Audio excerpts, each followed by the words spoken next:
Hello, hello, Kalu Kalay. My name is Notepad and I write games for fun. So how are we doing today? I'm doing well, personally. I woke up very early this morning, and then I proceeded to go back to sleep because I threw away the trash, and then I'm like, fuck it, I'm going back to bed. So I did, and then I got breakfast, which was a I didn't really get like breakfast. I got a rice ball. It was pretty good. 15 years amongst the drunken men, yo ho ho, bottle of rum, all belly aching about a gamer's system, yo ho, bottle of rum, no one really wants to play with one another.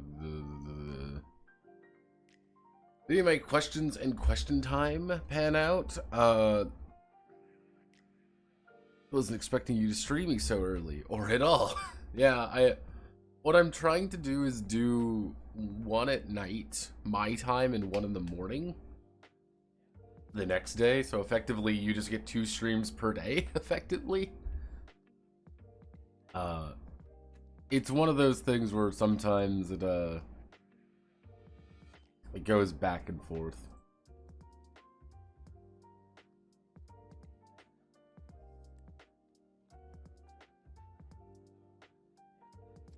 You streamed at like 6 in the morning today or yesterday. Yeah, effectively. And now I'm streaming at night or in the afternoon.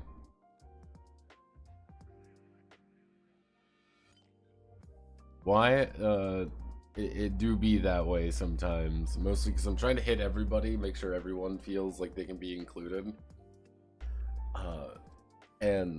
But yeah, today's a pretty quiet day, all things considering. I'm going to go to I am literally, the plan for today, mind you, is I am going to go to the clinic I had to go to for my x-ray, and then I'm going to go to the clinic, I'm going to get my money back, get the recommendation to go to the doctor, come home after probably having lunch, and then double check everything here, and then fill everything out. It's a process. Life is a process. Nothing quite like launching a new Notepad on stream, goes in shell sack in the background. It's do be that way. How's progress going on the game? Well, good news. Good news, everybody. We did finish gear and trinkets. They're not as detailed as I would have wanted them to be. We did finish armor, obviously. Trinkets are pretty standardized. I didn't want them to be like too extravagant, because they are effectively, the idea of trinkets is that they are pocket spells and they're pocket abilities that let you do things. So yeah, I have the Elven Cloak. Once per combat, I can get the After Image boon at level 1, 3, 6, or 9. Doesn't seem that, like, oh wow, who would ever want that? They are literally just little pocket abilities that people have, and it's like, I can write down every single one, but holy shit, that would take forever. Some of them are a little bit goofier, so like, oh hey, it all matters what the caster level is. So if the caster level is 4, let's say the caster level is 3, for example, right up here, if it's 3, your Shine Stone does 3 meters. Oh, you have Dragoon boots. You can jump 3 times per day up to 10 meters, which is about 20 feet. Some don't have a CL, but you get taught, which is its own, own calculation with CL. But yeah, no, some of them are pretty basic. Gear is weird. Like, I know what I wanted to write for gear, and I can sit here, I can tell you what I want gear to do. I have no idea if this is the right way of doing it. Because the idea behind gear is that you can purchase gear as anomalous stuff. Oh, thank you very much for thank you very much for gifting subs. Oh goodness. The idea is you can buy gear as an anomalous resource to get things you need in the field.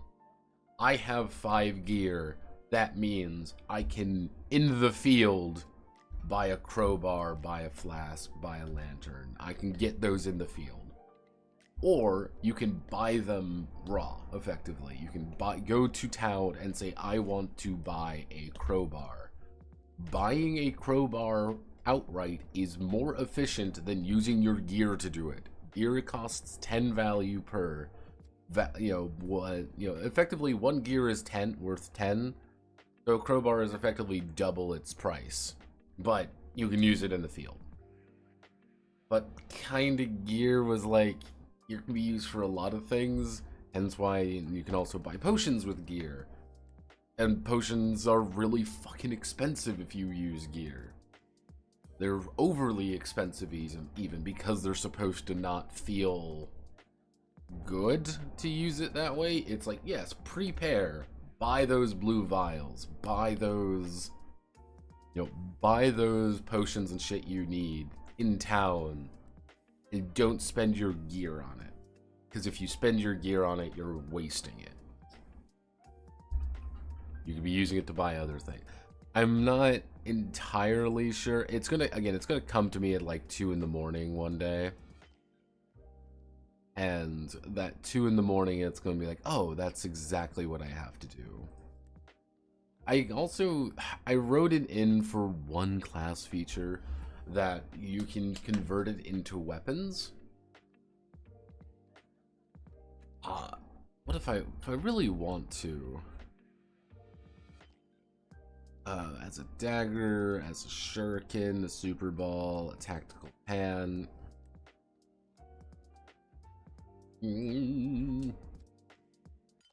Yeah, throw a tactical pan.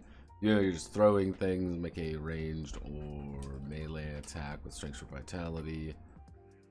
Actually add a melee attack with range or senses, dealing 1d10 physical damage. It's not as efficient picking up these weapons because they don't scale, which is a big thing. So it's like, ah, shit, I don't have a weapon. I'm gonna take out my thing and beat you to death with it. It's not efficient to pick that up, but you have it. Similar as, like, you have a shiv, it's just a dagger. You have a shuriken, it's just a shuriken. Yeah, it's not perfect. I know what I want to do with it, and if I explained it to someone, it makes sense. The problem is, it's like, does this work the exact way I want it to? Maybe. It might work the way I want it to. It might be the way I'm thinking of.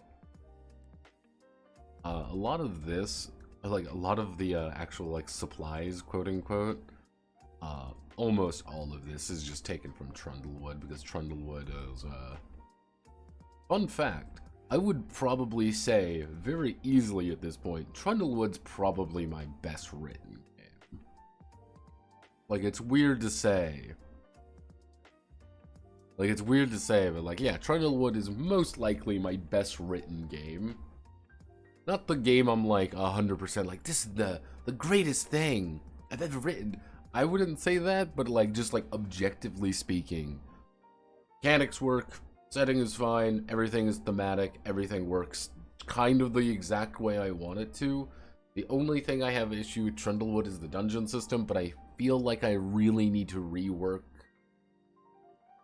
I need to... You ever have a game that you consider your best? Errant Earth. See, that's the problem now, is like anytime you're like, what's your best game? Errant Earth. Like, by far. Like, I would say like the best setting would probably be like best like actual writing, like writing down the story and stuff, would probably be a combination of Neurobeat or Song of the White Carnations. Gameplay wise, probably the most well put together would be Trundlewood, because it's just a very solid game. Yeah, it's just a pretty solid one. Like, the game I had the most fun working on, Errant Earth, obviously, but there's a couple games I'm like most creative. There's a couple things I need to fix. I would say, like, I need to rework the Void system pretty extensively. I feel like there's a better way of doing it at this point, It was good for when I made it. I keep reusing it, but I'm like, okay, this works really well for this particular game. Can I make it better more? Can I improve this further? The Notepad, how hard would it be for them to make a caster gun? Or do these people have the option for them to go in the were form on one of the tables, Ultra Beast or Werewolf the Apocalypse? No. No, well, technically if you're a beast person, technically, but beast people. But yeah. Pretty basic stuff here. Some of these are taken directly from, most of these are from Samata. Some of them are a little different, but most are Samata. Weapons, yeah, it works. So, let's do the town and you, because what we need to do now, really the process right now. The process as of right now is advancement. We need to do advancement, and then after advancement, we need to do the enemies and allies. I know how to do the enemies and allies, it's just going to take time. Like advancement, we need to do personal advancement, and then we need to do the town advancement, and then on top of these, after those two, we effectively need to put in the legacy advancement. Though the town advancement plus the legacy stuff might be put into their own thing. But then, pretty much after this, it was like, oh, personal advance and legacy. I effectively have to put a completely different section. Again, it might be put in. I don't know where I want to put it. Like this is a formatting thing, and I don't know where I want to put it. Because effectively, after the first time, and after you succeed, congratulations, you've done it. Your legacy, you might end up with the idea being like, yes, you have elves now. Elves now actively live in the town, and now you can play an elf. If you could say, okay, we're done, this time period is over now, we have lost transverse human beings. We now can only play normal humans, but we have elves now, we have dwarves now, because we have actively gone out of the way to add them to the town. And that's why it's like taking oh, I want to play I renamed them from a knack class to something else stupid. What did I end up calling them? License class. You can play a license class, be like, oh, I'm an adventure guild, and like, congratulations, you have got to level 9, you have succeeded at your license, you have opened up a full fucking adventuring guild in this town, and now you can recruit adventurers as your travelers. What does this actually mean? It means that you can pick up anyone you want.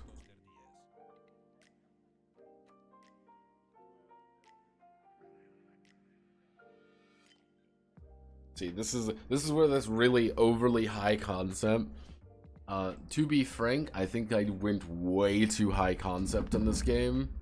Like, unnecessarily high concept. Oh, give me 1 second. You're gonna hear some horrible noises. There we go. I went unnecessarily high concept on this game, and I think that's one reason why I've been kind of getting burnt out on it faster than I think I normally would.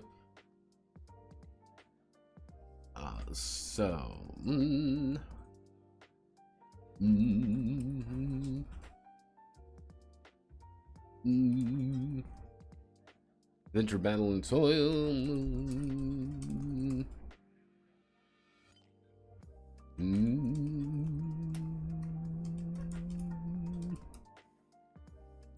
These scars.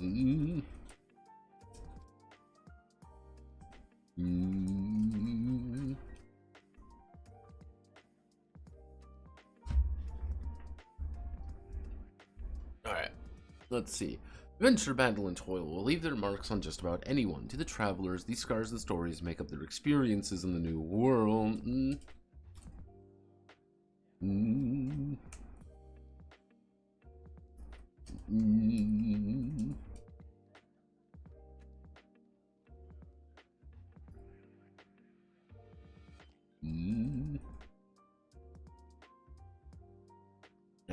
important event, comma, roughly every 1 to 3 sessions of play. Sessions of play, each traveler will increase their level by +1. A level indicate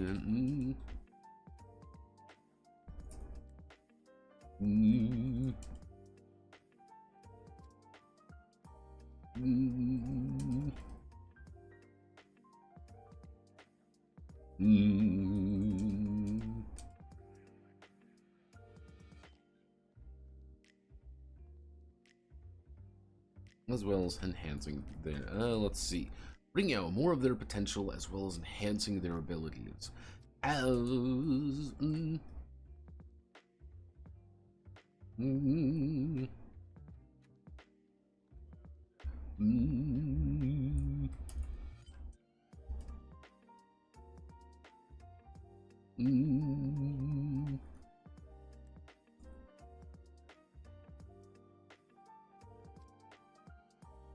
let's see.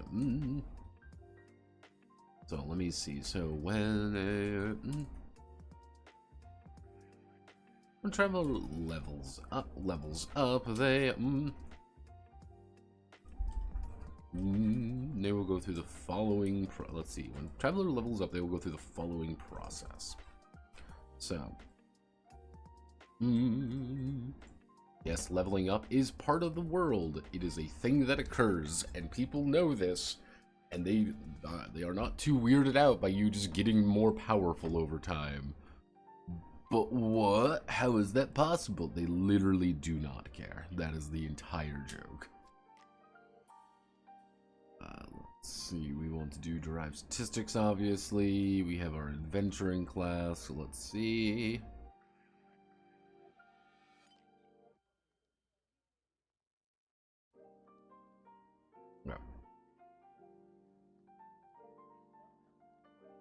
Okay, we're going to do that. We're going to insert table. So.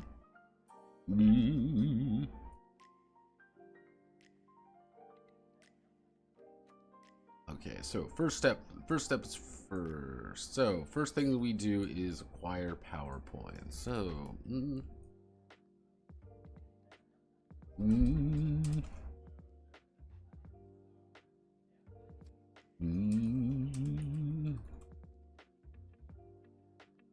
Requires 2 PowerPoints, spending them among their available powers. So, every time you have leveled up, congratulations, you get 2 PowerPoints. What do you want to spend it on? I want to get more ninja powers. Cool, you got more ninja power. I want a new Magi Blast. Cool, you got a new Magi Blast. What this is 2 things. 1, you can acquire 2 new active powers, improve a power significantly, or pick up a power and an augment for it. So you always feel like you're getting a lot more per level. Roughly speaking, if you do the entire level to level 10, you will have 22 power points. This seems like a lot, but there's also a lot of ways for you to spend things and a lot of ways for you to morph things around. I was thinking about adding like a multi-class feature, but another part of me is like, eh.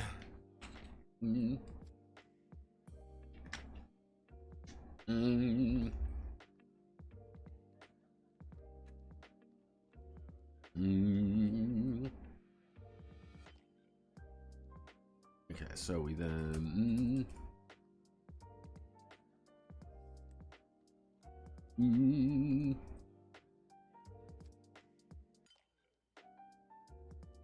actually,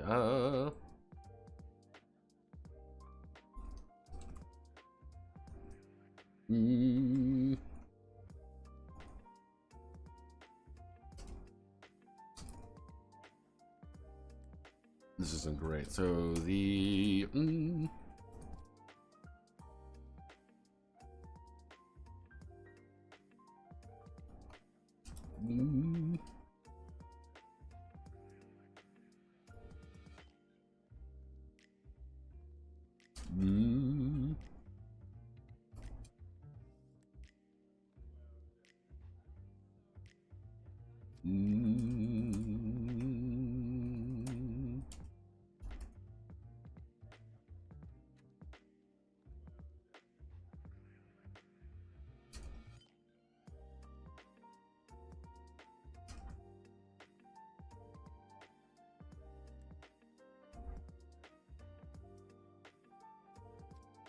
Instead, may choose an intuitively focus skill, improve entering a secondary class. So effectively, two actually non-class skill sets to increase them. Actually, no. If we want to do this right, so we put a line there. So.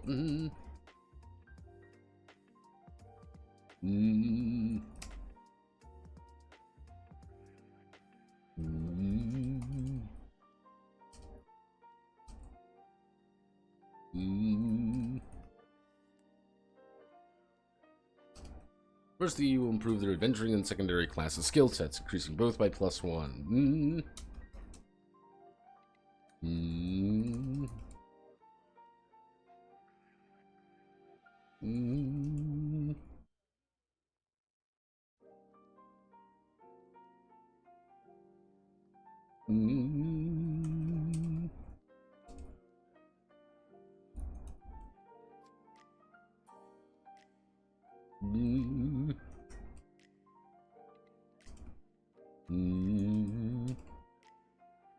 They acquire 2 power points.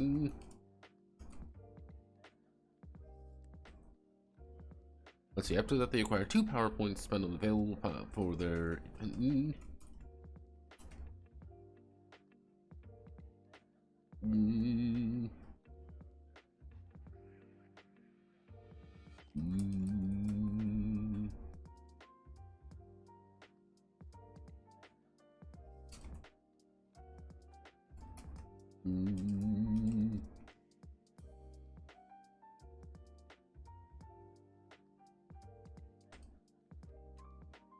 I have nothing I want to spend it on. Just increase your health or MP.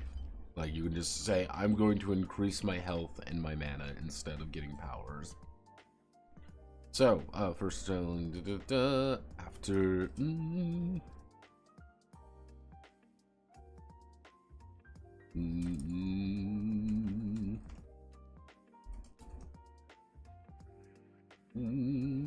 finishing their class features...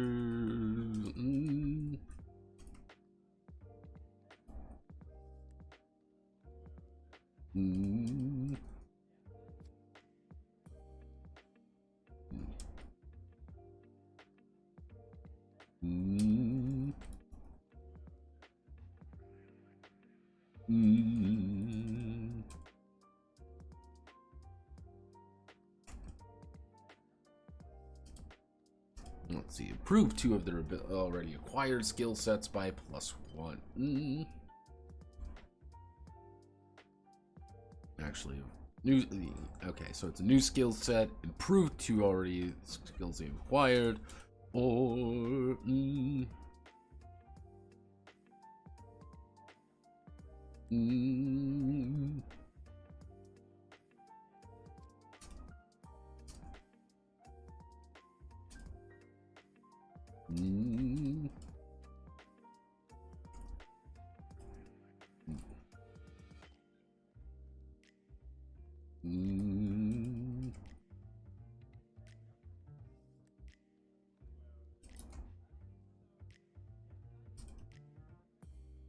effectively, you can choose to rush down, like, I want to be a better fighter, and I'm going to be like a best level fighter at level, like, 6. Cool, but you don't get anything anymore. You effectively ignore this section for it now. Like, because you've already peaked. Alright, so, cool, we've got all that, finally,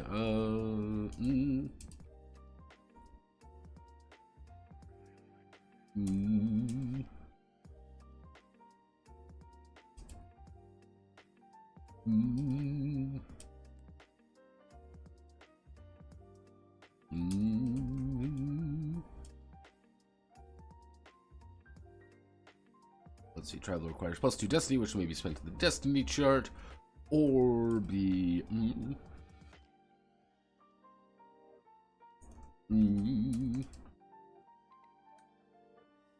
or be safe until their next level. There we go.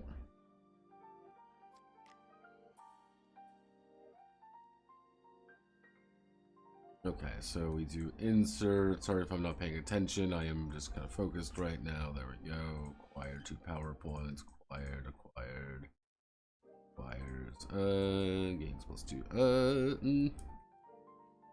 Their destiny by +2, which may be spent automatically.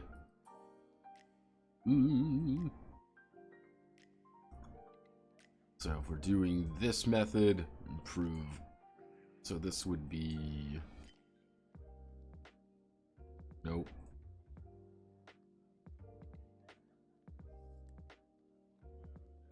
I don't know what the fuck happened there. Lancelot. B. So grab you. Insert column above. Improve adventuring and secondary class. Acquire PowerPoints. Improve skill sets. Improve 2.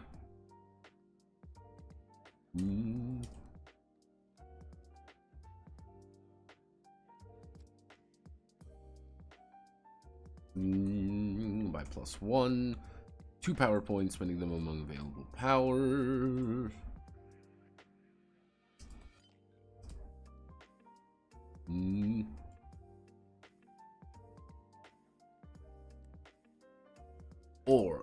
Or bonus HP or MP.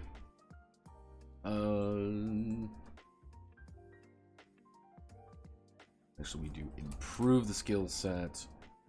Wire 2 PowerPoints.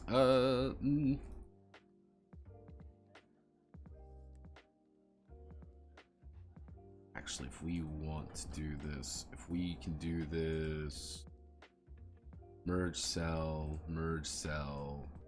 put it down like this.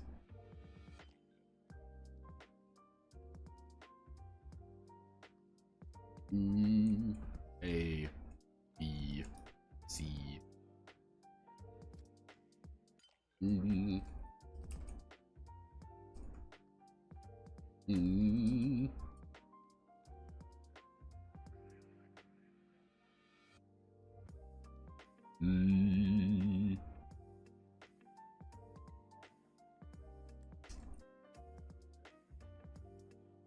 There we go.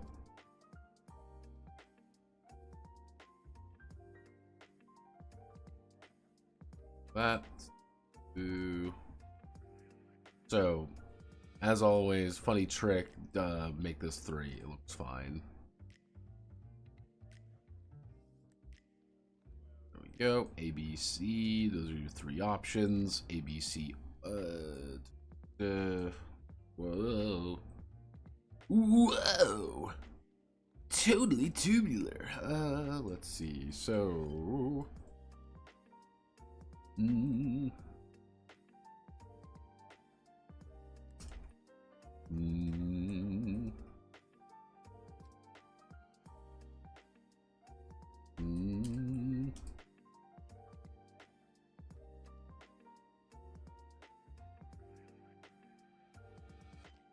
Okay, so where is there's adventuring class? There we go.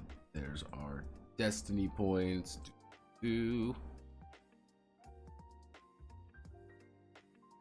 we do that. We do 1, 2.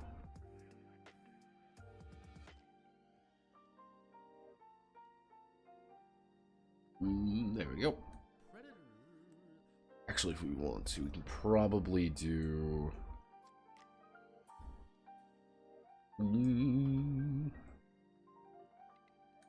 There we go. So it's one of those things where you don't really get too much stronger.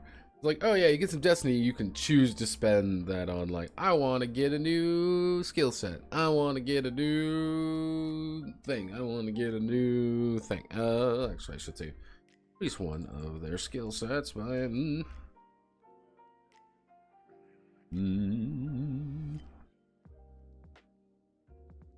What we're going to do is horizontal line, and we're going to do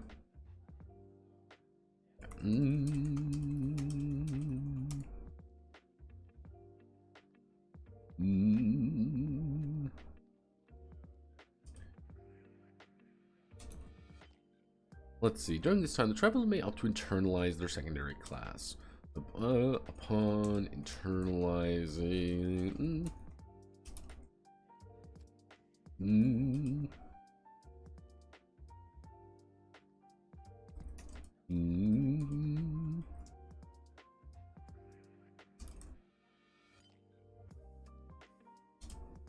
internalizing this thing, remove it from being improved further. Allow it to internalize.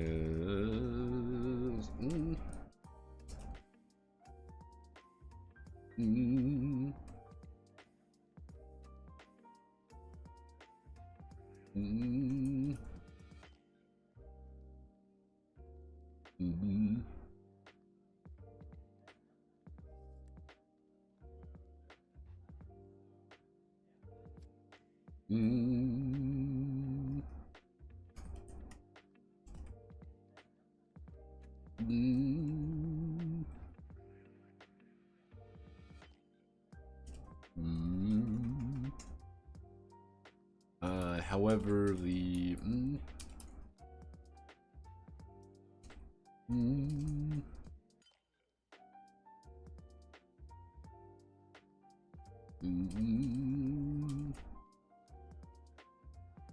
there we go. However, you can still improve it. There we go. So I think that's a good compromise. Effectively, it's like, yeah, you can turn one of your, like, I'm done with this class, the secondary class, I'm going to make it go away.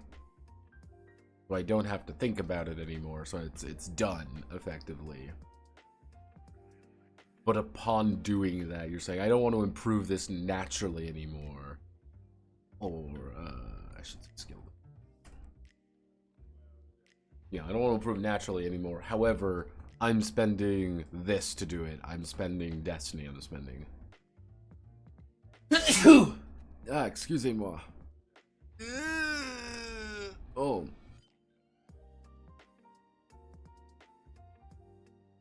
Yeah, Manly. Hello, Manly. Locally summoned inside these sky humans, dungeon machine named regular human Tommen. No, humans currently are just human. I don't really know a better name to call them.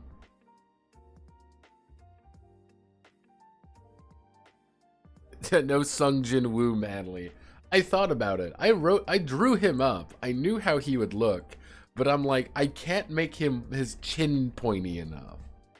That was my real issue, is I couldn't make Manly pointy enough to successfully Jin Sun Woo. I was like, this isn't right. Johnson Woo's famous chin is the only thing that matters.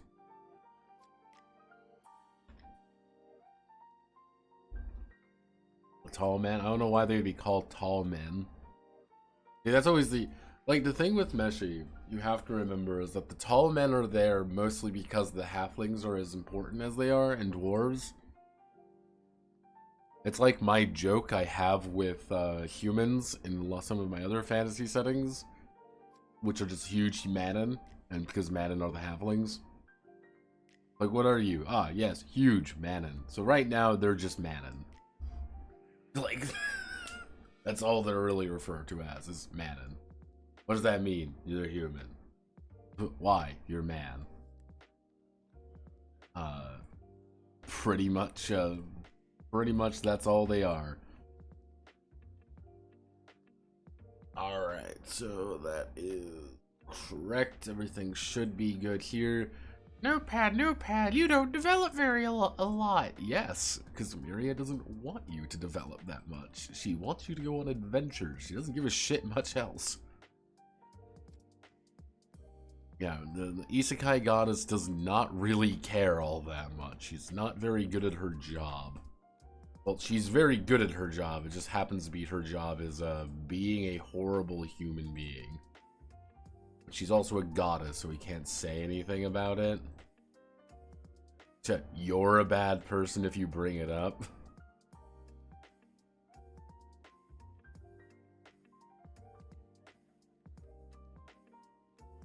Ugh.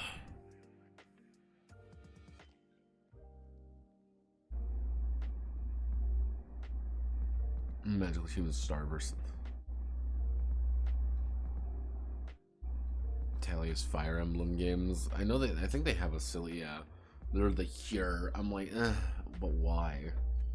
We can give them a silly name, but what's the fucking point? Like that's my thing. Is like, what's really the point? Like,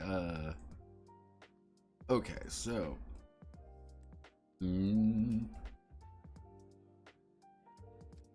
town and legacy. So, actually, we can put a big image. We'll put a big image and we'll put 2 notes down there. We'll put a Miria's note and we'll put a Armok note. The Miria's note is... Here's what we can do.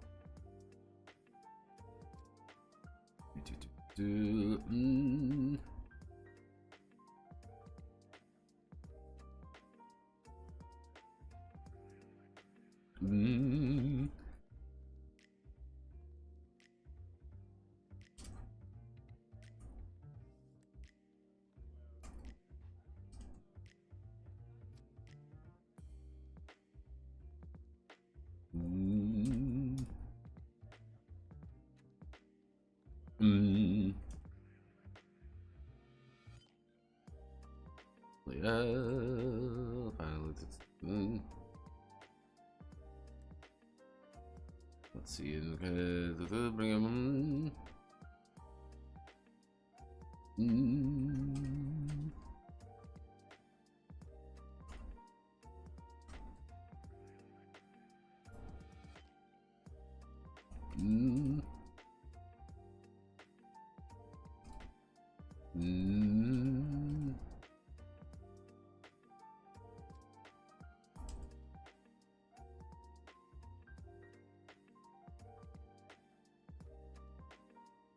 Yeah, there we go. Time-consuming training. Yeah, Miria doesn't want you doing that because that's not important. Let's see. Normal development for her.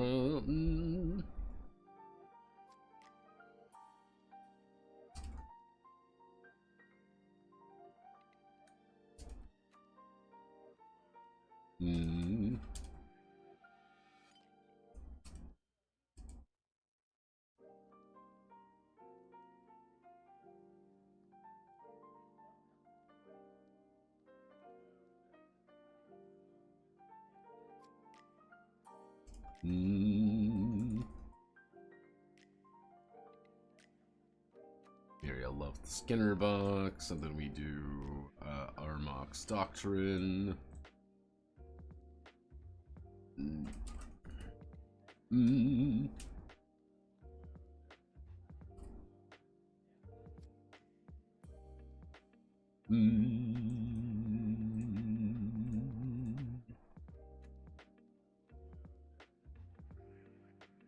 Traveler.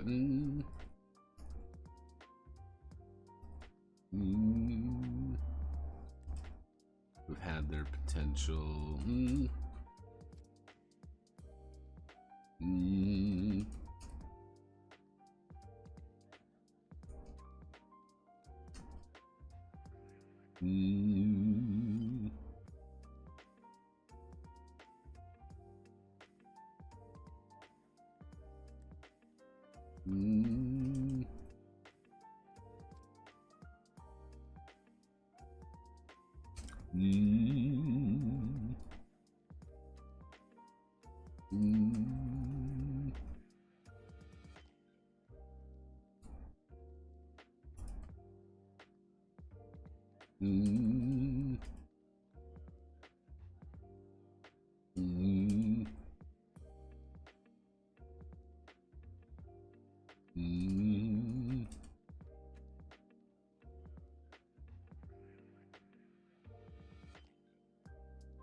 kind of the idea of like, yeah, you don't.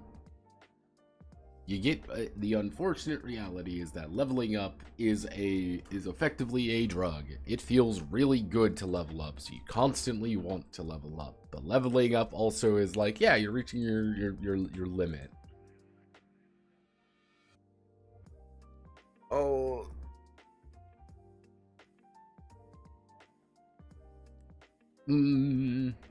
Why not spawn of Jakob?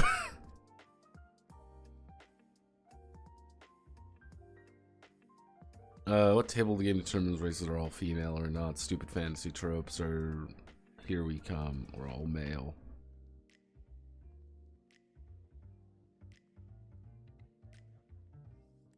It's generally speaking, I don't have that as one of the options in the charts. If you want to add that, like, you can probably modify like the elves and shit. I didn't end up putting in my version of elves and dwarves, because that's a little bit too specific and a little bit too silly.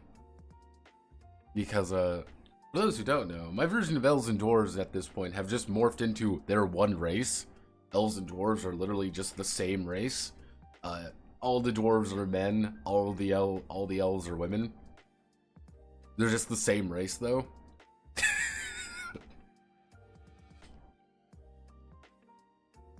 And that's the joke, almost, is like, yeah, you only ever really see male dwarves, and you only ever really see female elves.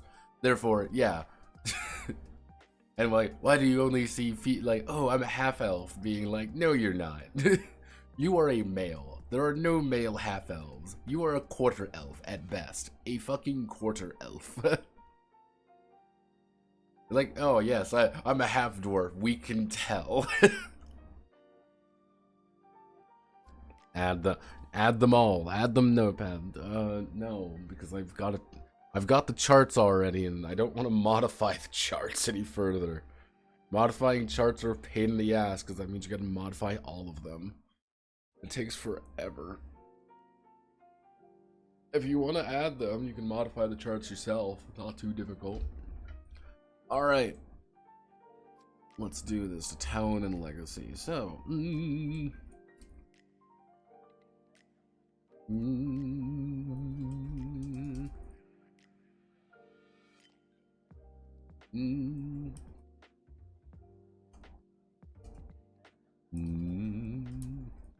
Of course, the most important aspect of the traveler's life is eventually coming home. Home, the town.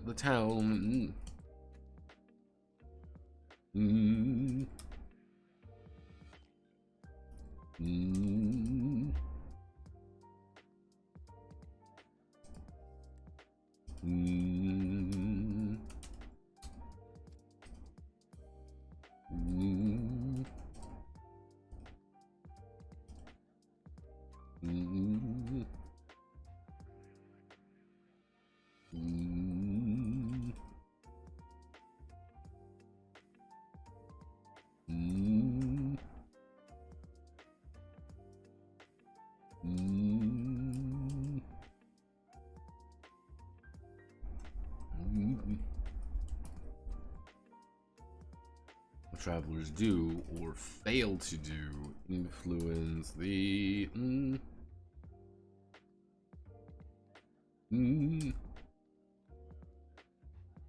but the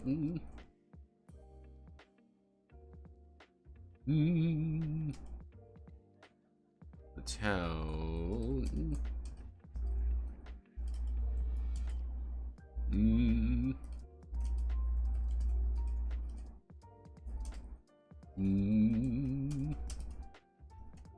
let's see, nothing more than some of its people, great and small. And great and small. I'll put you right here. Quarterback, quarter elf. The thing is, when you are adding in, like, monogender races have a place, but I think the thing with it is that it's very easy to make them boomer. Like, it's almost immediate to add that coomerism to it. It's very easy to.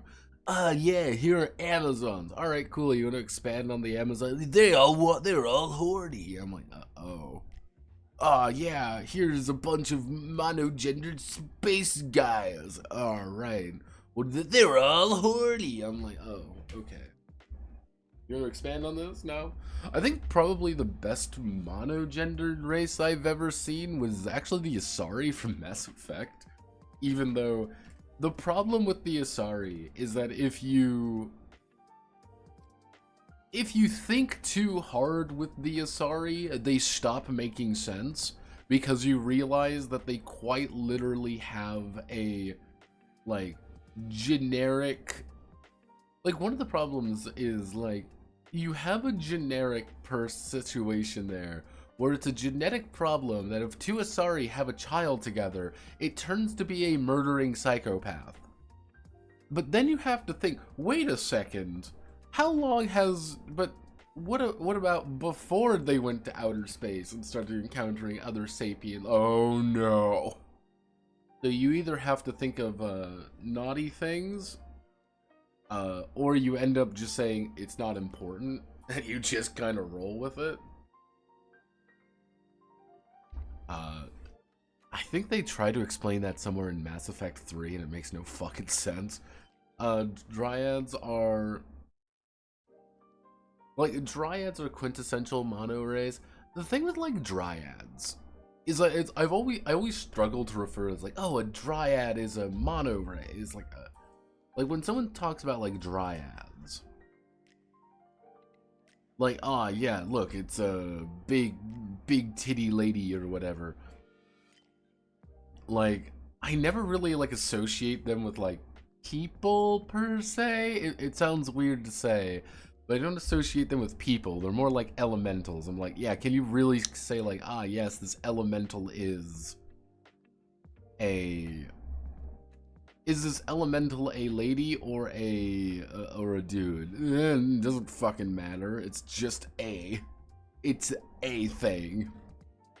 This isn't even like this is a weird gender discussion. No, this is what do you even call it? I don't know. I know Scribble did a really interesting thing with dryads, and I like Scribble's dryads. I'm like, okay, that works. But like, if you were just like, oh, it's a dryad, I'm like, yeah, it's very specifically that, or I call them like, even in this game, they're just a subspecies of elf. Like, if you want to play a dryad, you're playing a subspecies of elf, technically. So, let's open up the town real fast.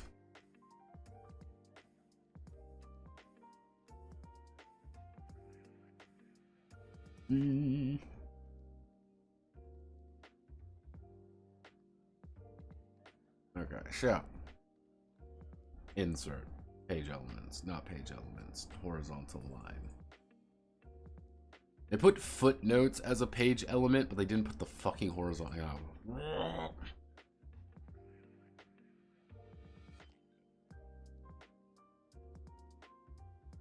You're very close to Skyrim territory, isn't it?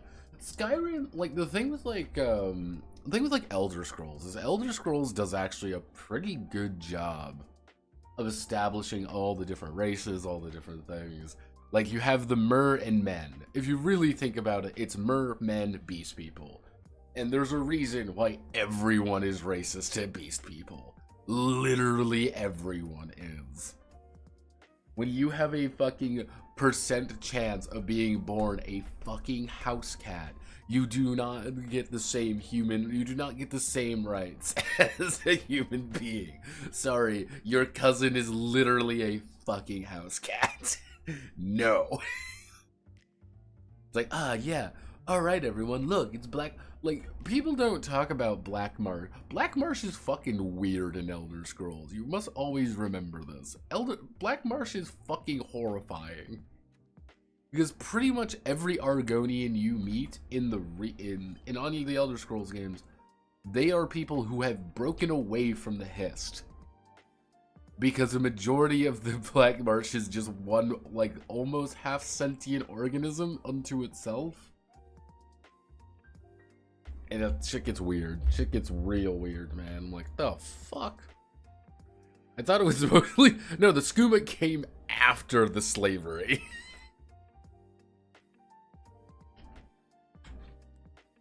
it doesn't help. Like, it does not help the whole thing, but it's like, okay, you're a cat person. Not only are you a cat person who has effectively a 50% chance of being born a fucking literal cat, but you're also high on coke. You literally make liquid cocaine and then get confused why people don't like it. Ah, yes, Khajiit is an oppressed minority. Meanwhile, why do you have 15 bottles of skooma on you? It's like technically like the best way to fight fucking Dagothar and Morrowind was just to chug a bunch of skooma. That's the best way to fight him if you are a fucking mage, is you have to chug a bunch of skooma and then like I can kill the Heart of Lorcan. It's like, oh, why? Why is this a thing?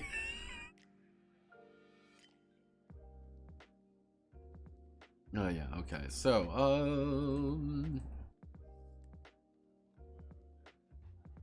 the city on the has a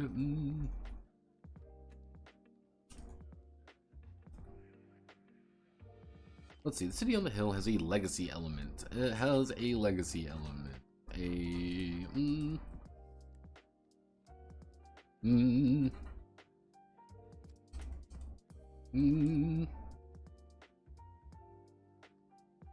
Along a certain set of goals.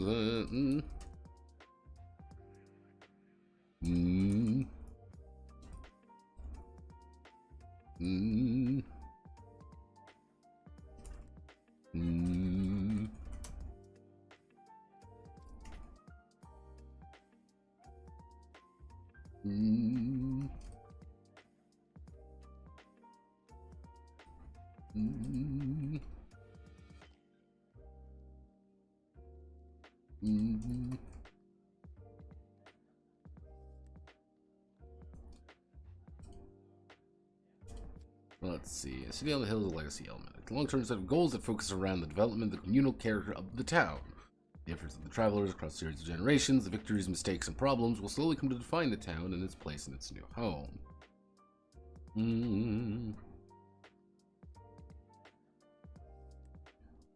City on the hill.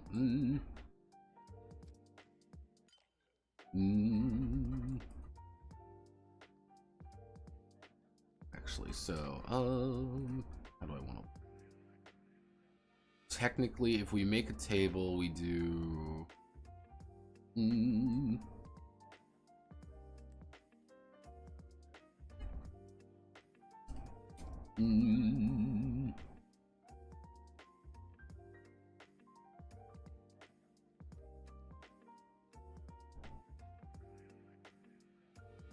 Time span years, so this would be a generation.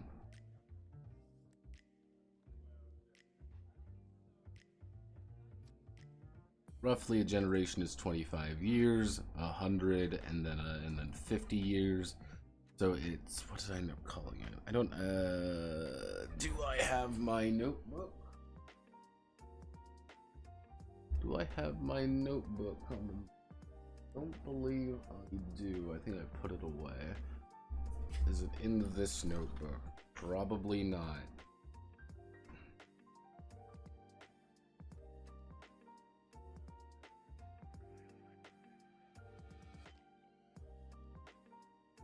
No. Okay. I have to remember what I ended up. Let's see. Actually, no, this was the Centennial, and then it was be a 50-year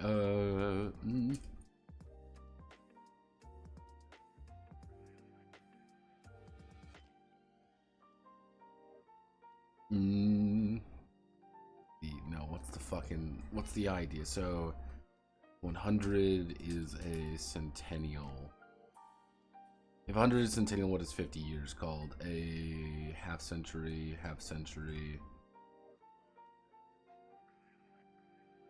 Ah, silver. Jubilee. Oh yeah, Jubilee. Yep. Alright, time span is a generation. That's Jubilee, a silver Jubilee. Silver Jubilee or a Centennial So,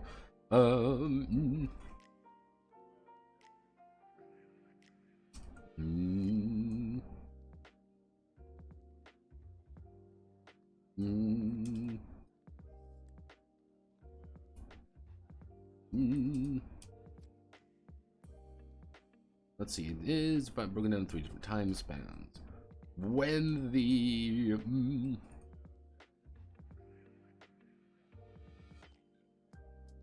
now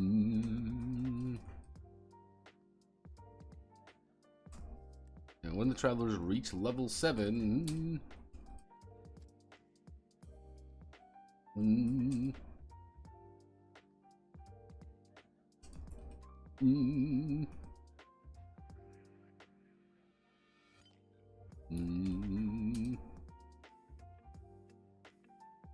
let's see, they have the option to retire their party and make it and begin marking the differences they made in the town itself.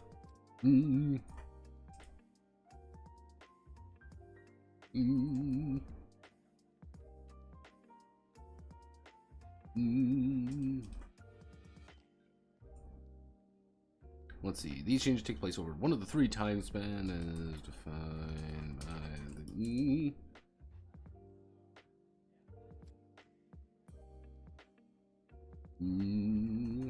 let's see, one of the as defined by the these changes take place over time. Let's see, what are the 3 time spans defined by the M?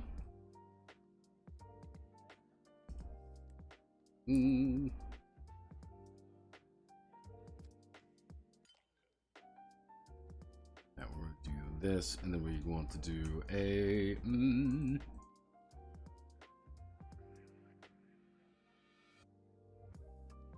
let's do, so we want to do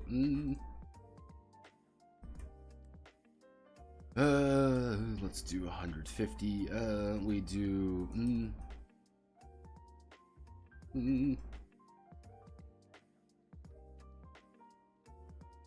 25 generation.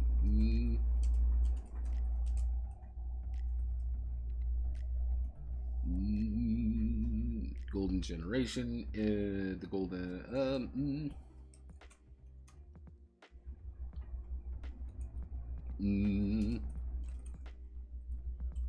generation, silver jubilee, centennial.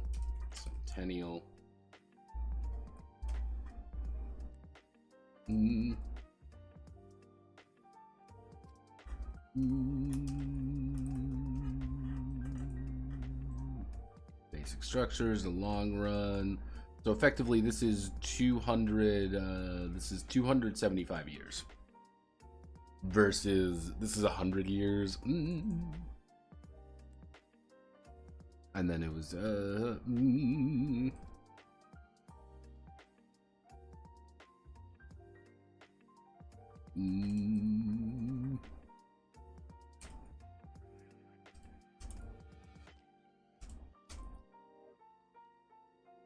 we go.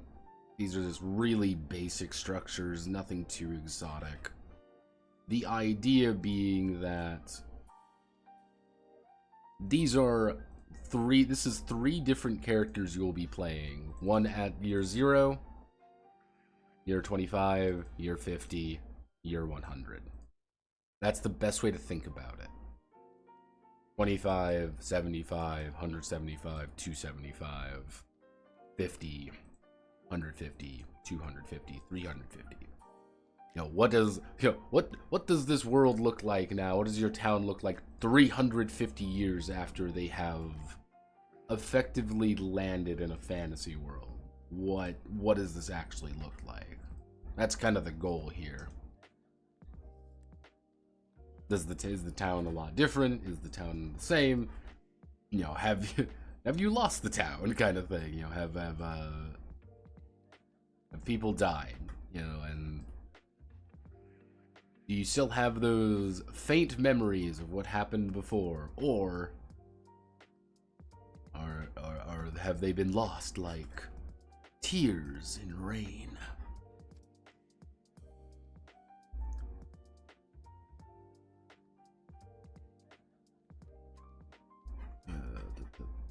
Silver Jubilee. Why don't we do 1, 2? And this also plays into the, in case you're wondering, this is like a redneck fantasy thing. You know, the original premise of this fucking game. A lot of small towns in Middle America will celebrate shit like this constantly. Oh, cool, we've been around for 150 years. We've been around for X amount of time. So like we've been here a long time. Let's celebrate. And that's kind of the idea here, is like, yeah, you know, the town has been around for this long, here's the changes. And ideally, what will happen is that the players will look back at the town currently and say, oh, remember this? Oh, yeah, that was super cool. Hey, remember this? Oh, yeah, that's cool.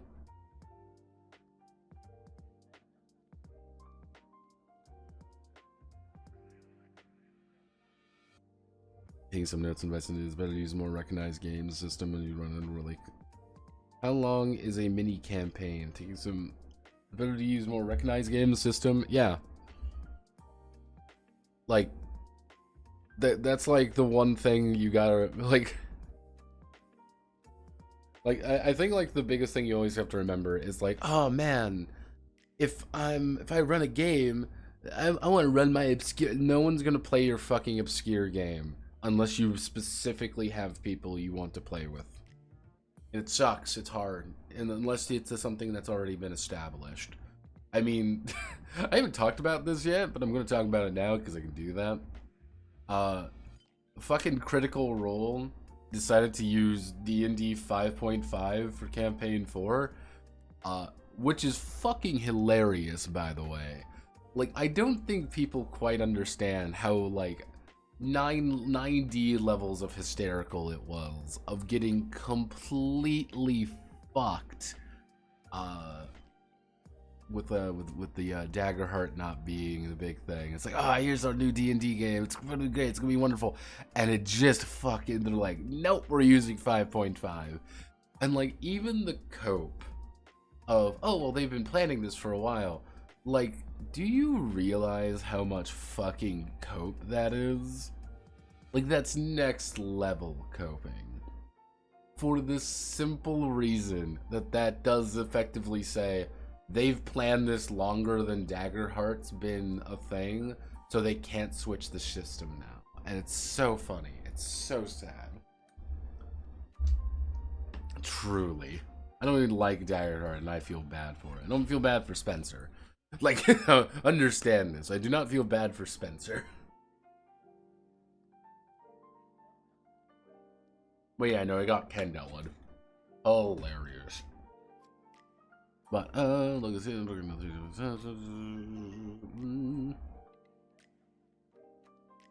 Upon.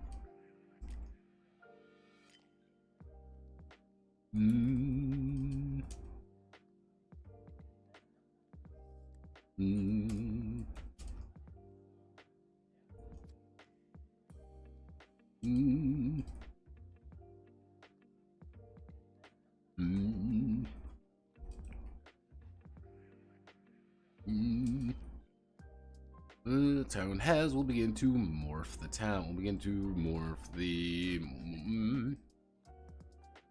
Let's see. Upon retiring the party, decisions and choices the travelers made and influence the town has will begin to morph.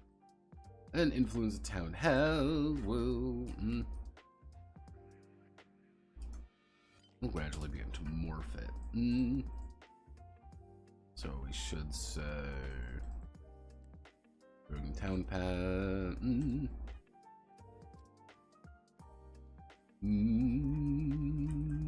During the town path.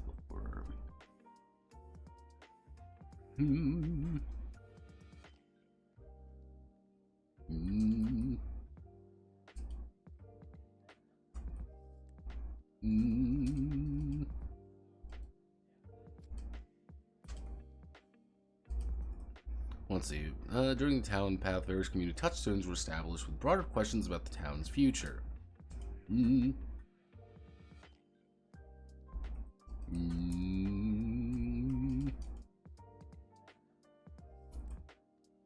Mm. Mm.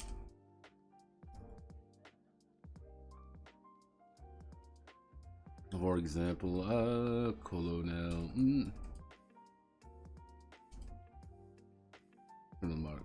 Colonel Marcus Haley.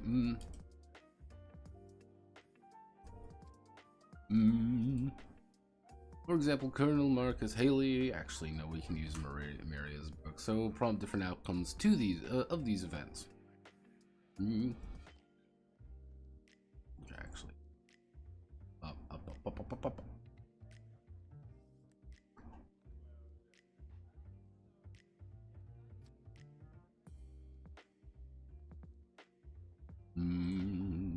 So,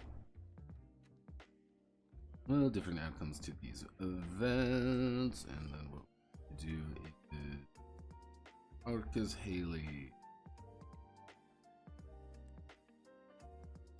Mr. Haley, Mr. Haley, where are you, Mr. Haley?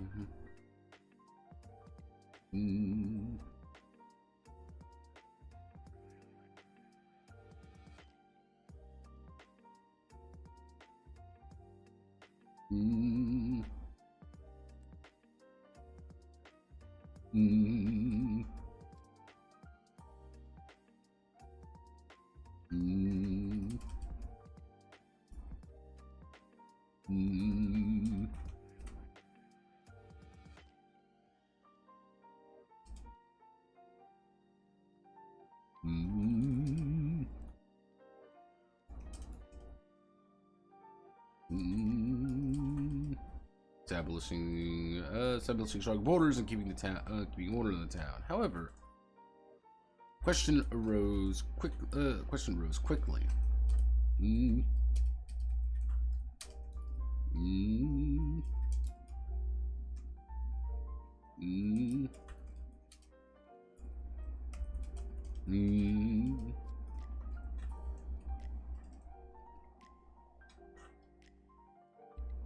Let's see. And civilian government for this new reality.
Touchstone.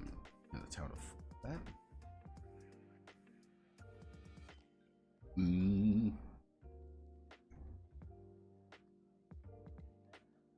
Let's see.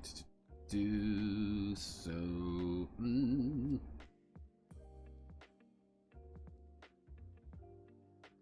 Yeah, so I'm going to be doing the same thing over here. So, upon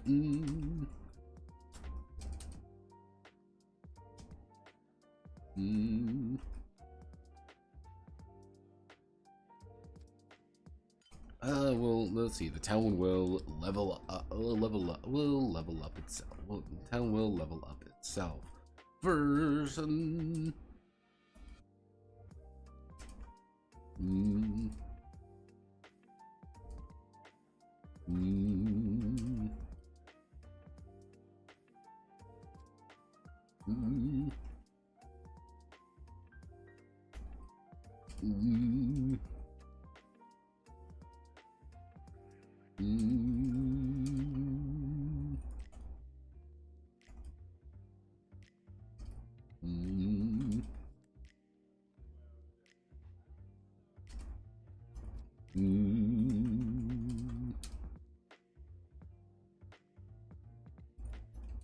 see, this may prompt checks from.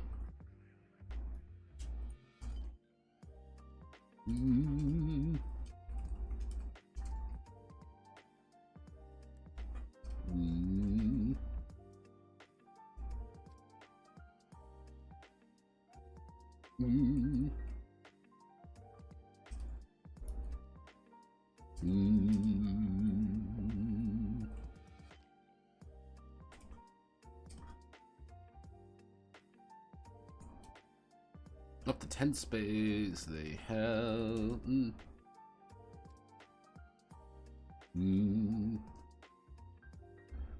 Let's see what this.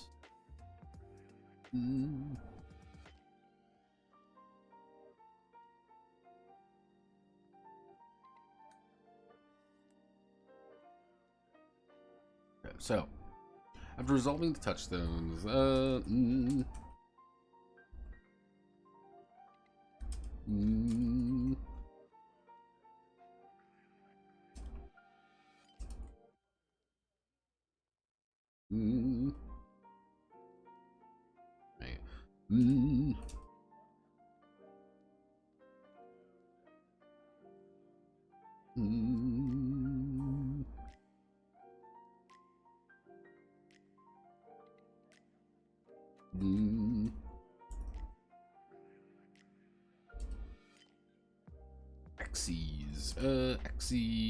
axes.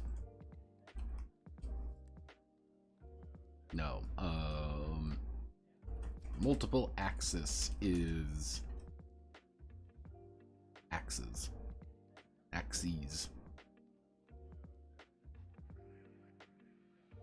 Axes. Let's see.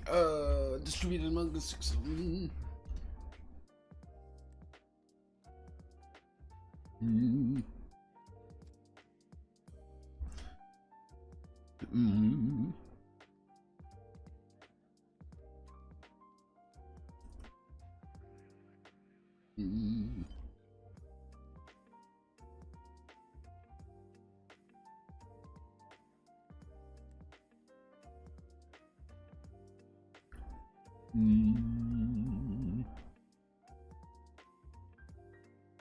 Let's see.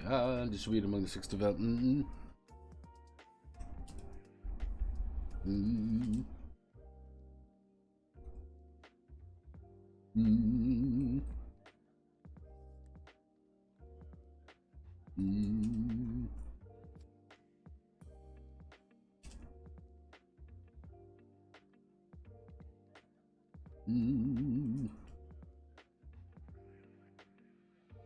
Let's see, the MC. So after resolving the touchstones, the town will take 5, 10, 15 size. Actually, it will take 10 size.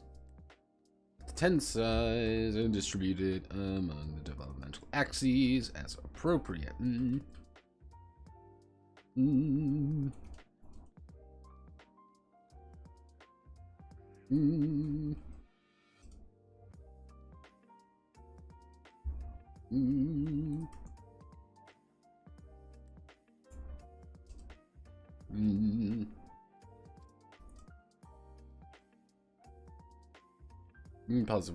Positive development. Acquire a touchstone.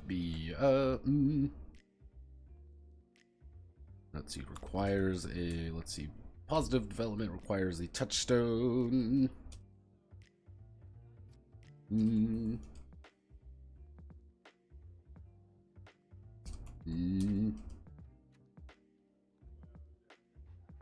Take 10 size. We'll take 10 size or as much as possible.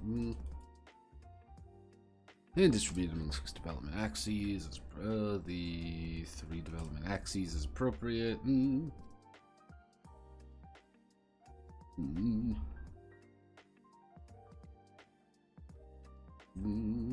This is appropriate. Positive development requires a touchstone. May always be filled.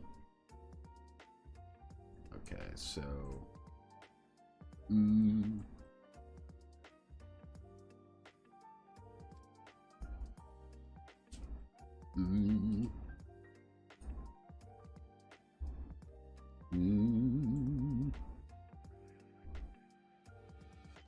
So, working with...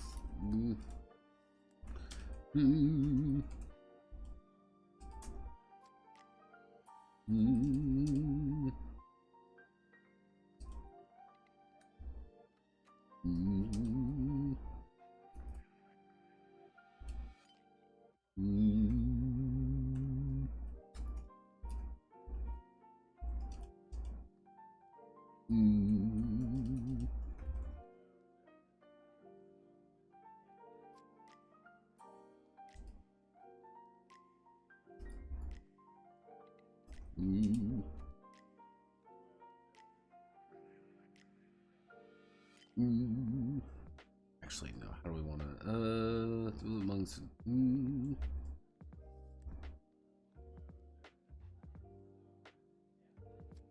Actually.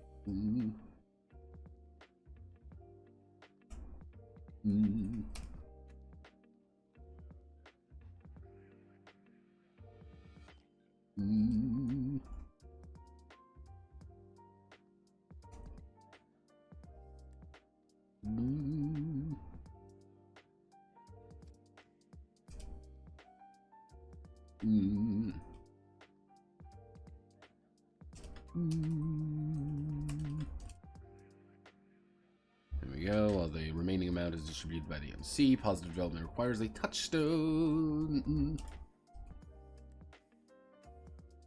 Be aligned with the idea, while negative development may always be further reinforcing the makeshift.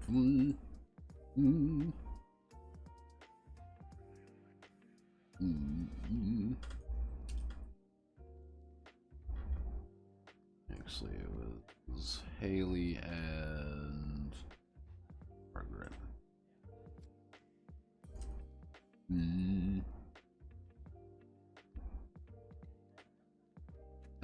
Though.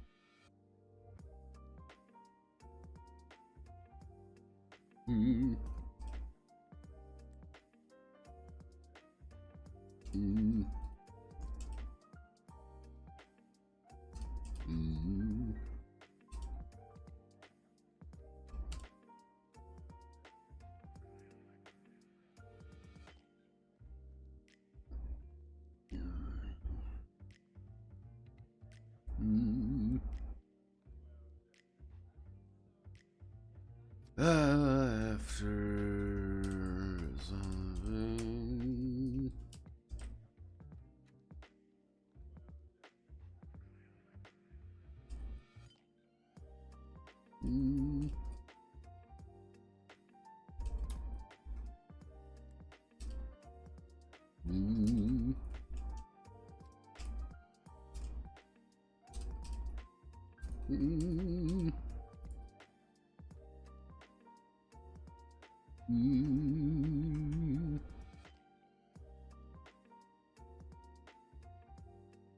Running at the local goblin nest.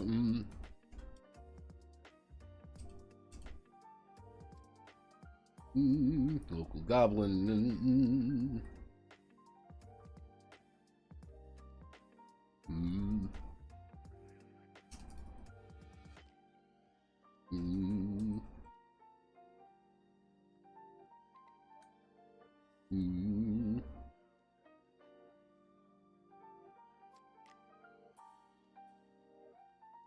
There we go. Hey, we found a we found a place. There's no more goblin nests here. Cool. We got rid of all the goblin nests near the town. Cool. What does that mean? Here's a D6. Roll the D6. Cool. You have more size now because the town is literally just expanded into that place.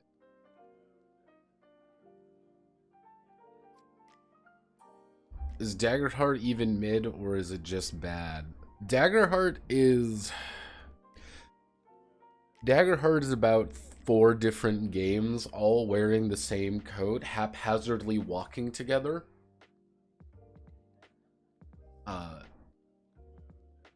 Because you've got the PBTA thing in there. You got some of those PBTA-isms. You've got some of those Blades and Dark-isms.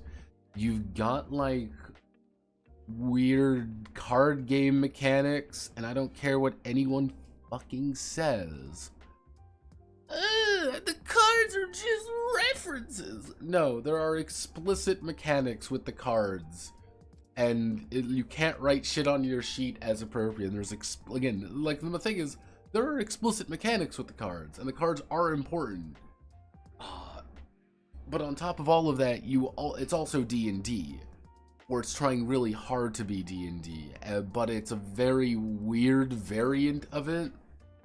It's theater kid D&D, and if you really, honest to God, want my honest opinion on it, if you look at the video from about a year ago now, year and a half ago, the original Daggerheart video, nothing much changed. And some of the math changed. The damage math changed for the better. But it's still not good.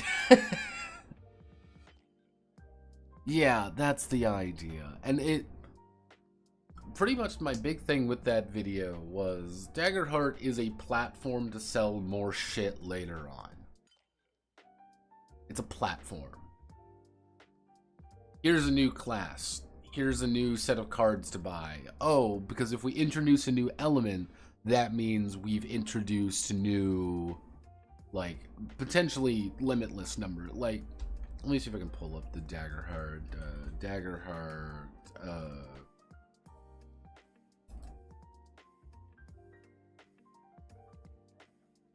Yeah, so, like, technically, like, Codex Sage, Bone Gray, like, you can mix and match all of these pretty easily, and they added in a new one, actually. I don't know why, but they added in, like, a witch one, which is, like, evil or whatever. It's like that in Midnight or something. But all of these things you can just add more shit with, and it's more cards, and then you add more cards to do it, because there aren't actually that many. Yeah, here's it's the class packs, right? You want the class pack, right? If it wasn't so obvious, and it doesn't help that if you really look at how the game plays, it feels like, how do I want to word this? Daggerheart very much feels like a game made for AP podcasting. And the question is, do you run an AP podcast on the internet with production value similar to Roll20? And the answer is probably no. You don't have a makeup department. I hate to break it to you guys. You do not have a makeup department. There is a person whose job it is to make Matt Mercer look good. 15-20 minutes before he goes on stage, effectively, and that's what it is, stage, there is probably someone with a brush to make sure he looks good. There is a wardrobe department to make sure everyone looks okay. There is a budget. You do not have a budget. You are a guy coming home from work. You have 2 hours to prepare. Daggerheart's not the game for you. I don't hate the reach system, but that was just taken from that was AP podcast, actual play podcast. Critical Role, think it like that. But like, there's some aspects to it that I'm like, you could really, are we really doing this? Is it the worst thing ever? No, I've read worse games. The problem is Daggerheart just didn't have anything immediately interesting, and that's the problem. You needed that. But read it. As always, like I always recommend, read it. But like, Daggerheart doesn't have a setting. Daggerheart doesn't really have anything to ground a lot of its work. If it had a setting, fine. I could maybe work with that and be like, okay, maybe that's the gimmick. Is like, yeah, the cards are really actually like cards in the world or whatever, and that's the point. But it's not. See, that's a problem. You can get away with a lot of things. Fun fact, you can get away with a lot of things in a game with me if you make it with a good reason. There's cards in this game, okay? Not enthused. However, cards are a huge gimmick in the world, and that's like a big thing in there. Alright, I can get with it. That's why, like, anytime I look at like a Western game with poker, I make fun of the fact that it's poker in another Western game, but ultimately I'm okay with it. Because it's a Western, and because they're like, this is something very thematic we are doing, because it's thematic. And I'm like, alright, I can work with this. Alright, so, pretty much if you don't work with the idea here is that if you are not working with the touchstones, the GM has a lot more authority on how things develop, and it's usually going to be bad. And if we recall correctly, it's devastation, things are just getting worse, chaos, inability to keep itself safe internally, and squalor, wasted space, and poor performance. If you have a town that has a lot of devastation, the landscape is devastated. It sucks to be there. It is open territory. However, if your defense is really high and your devastation is really high, the idea being is that you have very thick wall. You live in fucking Isengard. Like, that's what it is. High defense, high devastation is Isengard. And is that a good thing? Is that bad? I don't fucking know. Maybe. Alright, so, well, next film will always be filmed, so,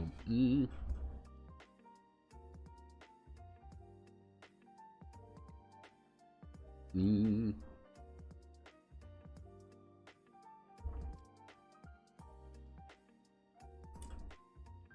development. So, then we have,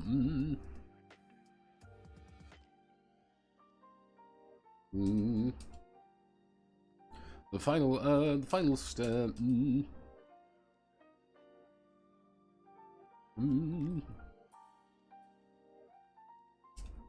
Is adding features to the town. Features are nondescript.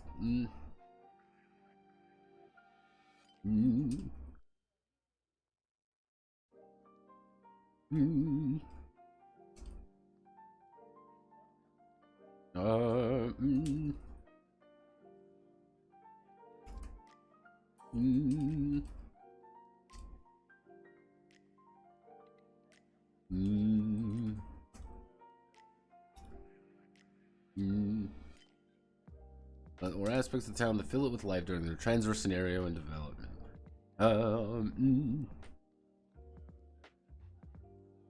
Certain feature.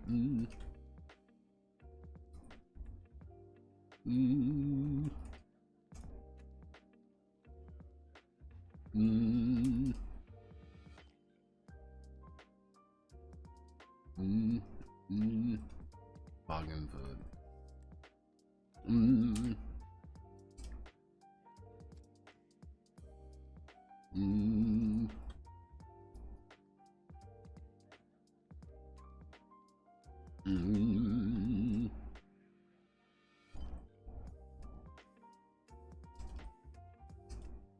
Certain features will be earned during adventures, such as Alliance of Elves of Agenwood or Mithril.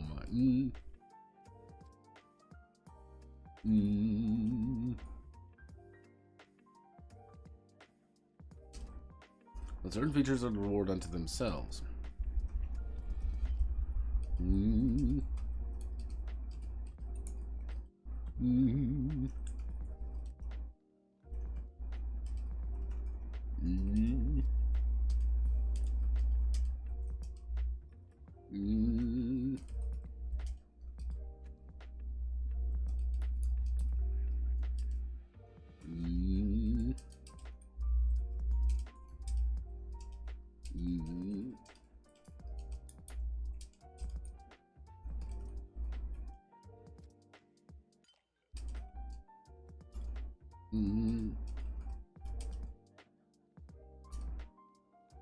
let's see. Earned fee. Certain features will be earned during adventure. Certain features will be earned during it.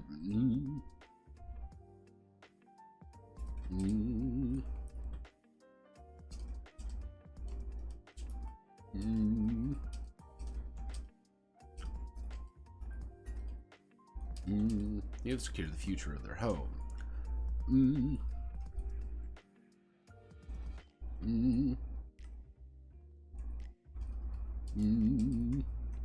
Most important feature.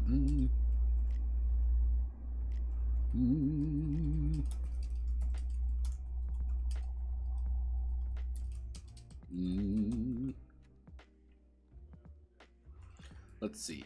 Features that come from travelers are referred to as hallmarks. Each traveler.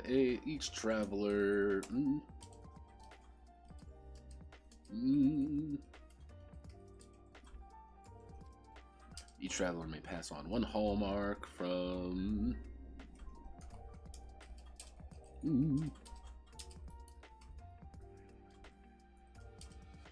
Yeah, let's see. Each traveler may pass on one hallmark from themselves to the 10 if they successfully retire.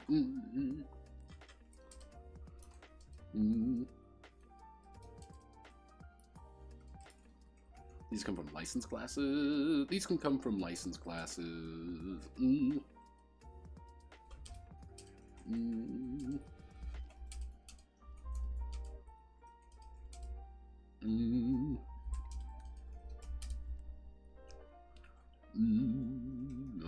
Let's see, license classes.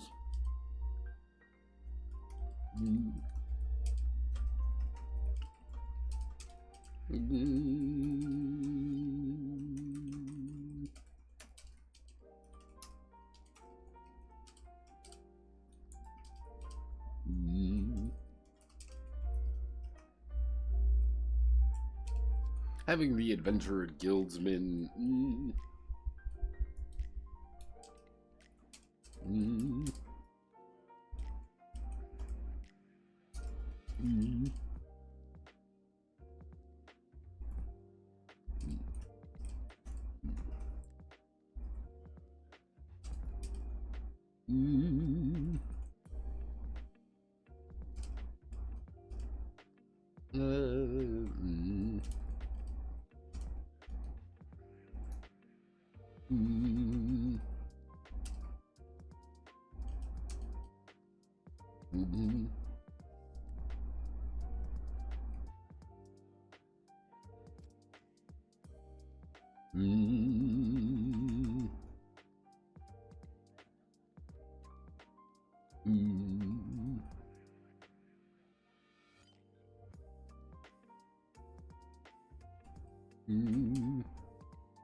Actually, this would be having an adventuring guildsman license up to level 9 means traveler may elect to start a large adventuring guild in town.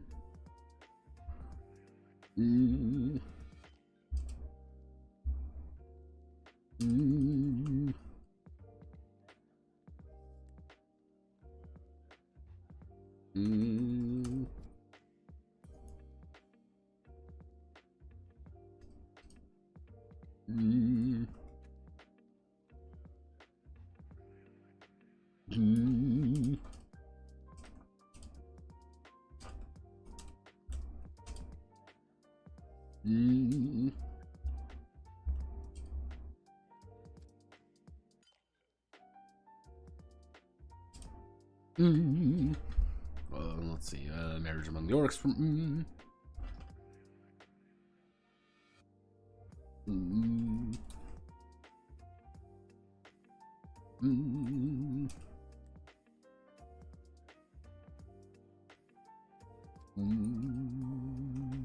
Okay, so we've got features, scenario, license. So.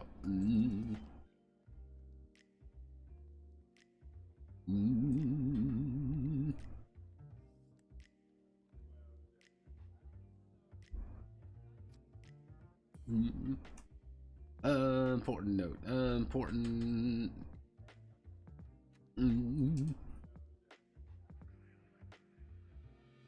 Mm. Mm. Mm. Mm. Mm. Mm.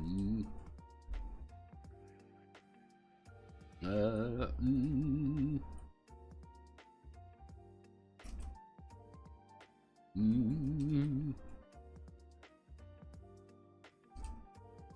Mm.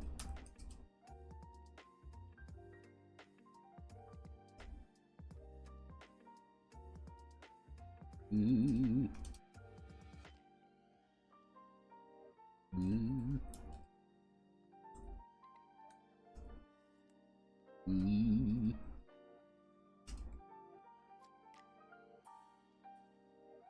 Mm. Mm. Mm.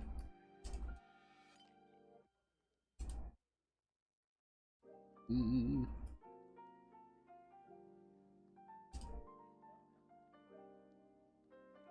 There we go. Playable, but but Dwarf Slayer is. Mm. Mm. Mm.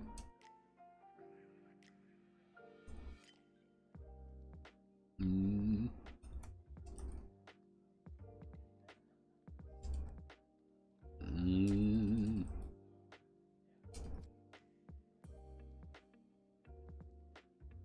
Mm. Mm.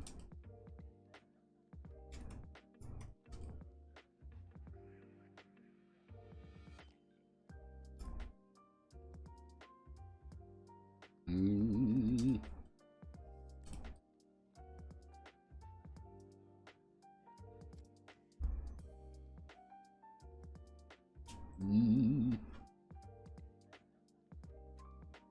Mm.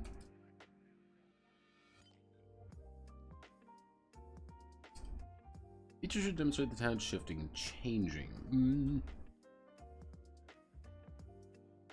Mm. Mm.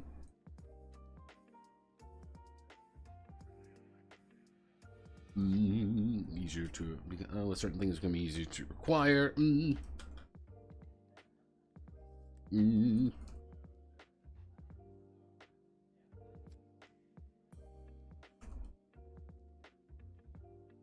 Mm.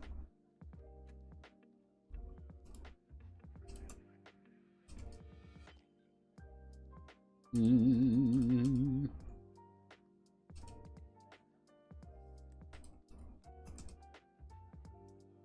Mm.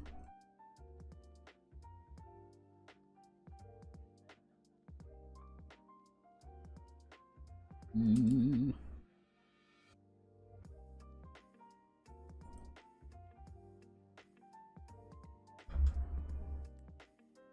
Mm. There we go.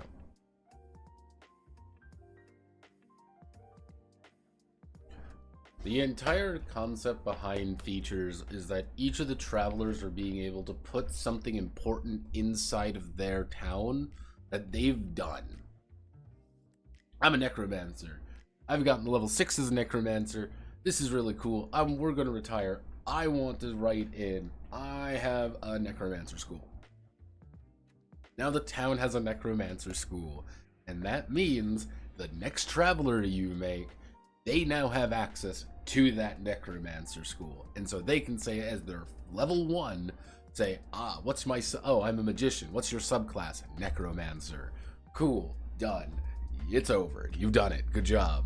Or hey, cool, I have a license, let me use this huge sword that shouldn't be possible. Cool, you've done that. Put it in as a town that now everyone has access to that thing. It's shit like that. You can min-max and game it, but it's not really the point of it. The point is to say, here's the town we started with. 300 years later, here's all the shit that the town now has kind of built into it now. That's been, you know, gradually there. Cool. We've got adventures and we've got fucking fantasy. You know, we've got a bunch of adventures. We've got a shit ton of elves who live here. We've got a bunch of dwarves who live here. You know, 50 fucking years ago, we got really racist against fucking golems, so we don't have any golems here. And there's a bunch of issues there. Alright, cool. Done.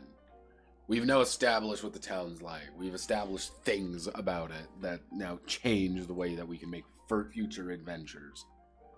Okay, so town and legacy, so we finished that.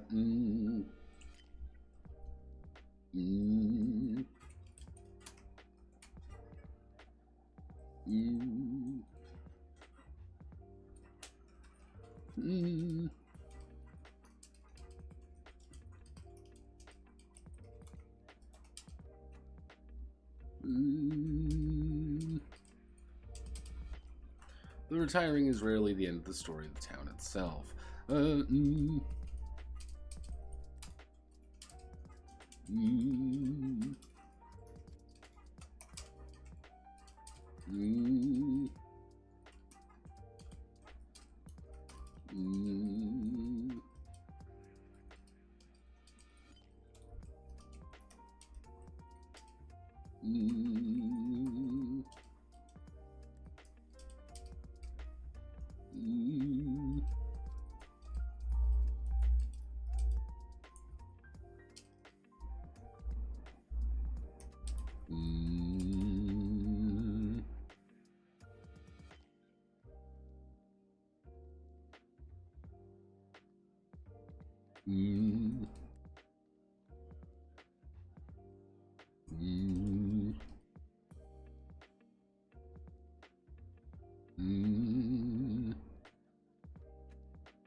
Speak more common.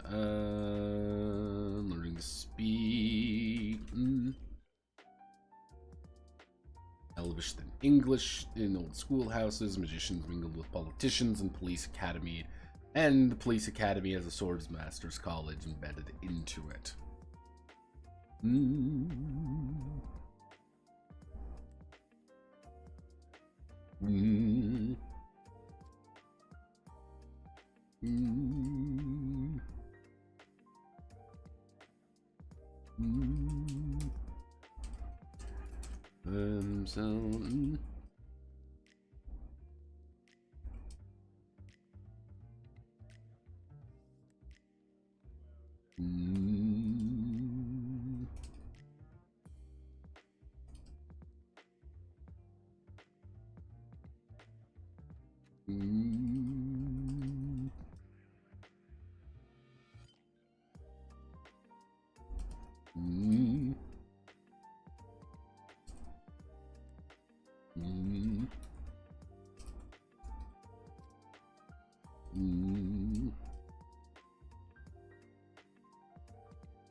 Yeah, let's see. Raised in the transverse world.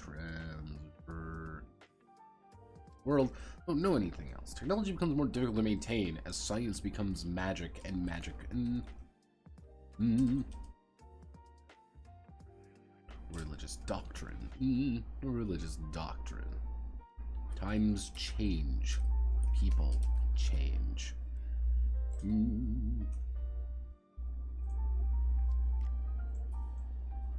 Alright, so if we do this. Town we live in. Wow, wowzers.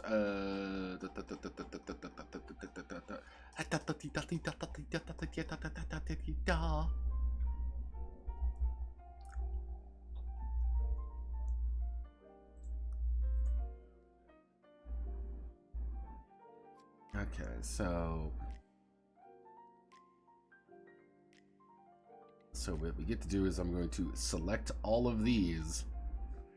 What we get to do now is we actually get to paste it in here now. You can go away. So we transversed humans are no longer actually available at this point.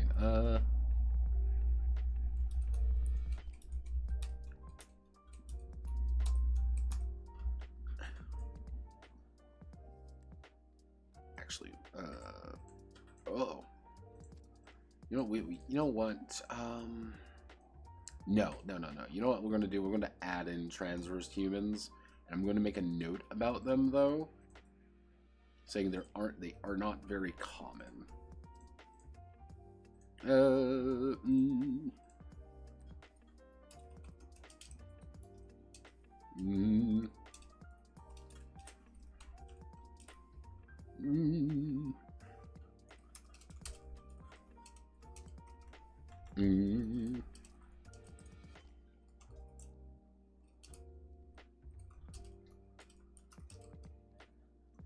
It'll become men and transverse humans. Okay, so now we get to do the fun part. Okay. Do I have my notes?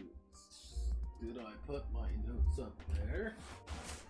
No. Did I put my notes in here?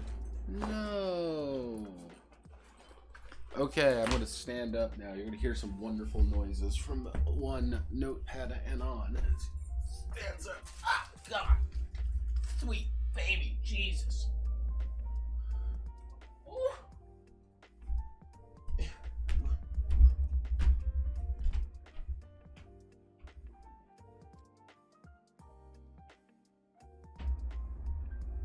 I had to get my actual notebook out. Ugh. Hello. Alright, so let's see, did I write any of this down in here? I did write these down. Good, okay. I've got some of these, but not all of them, so I might need to consult my notes. Alright, so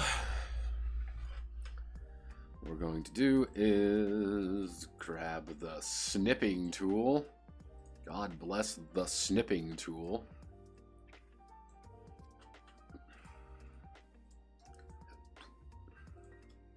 And I'm going to put it right here. What do I mean I'm going to put it right here? It means I'm going to put it right here and I'm going to write it in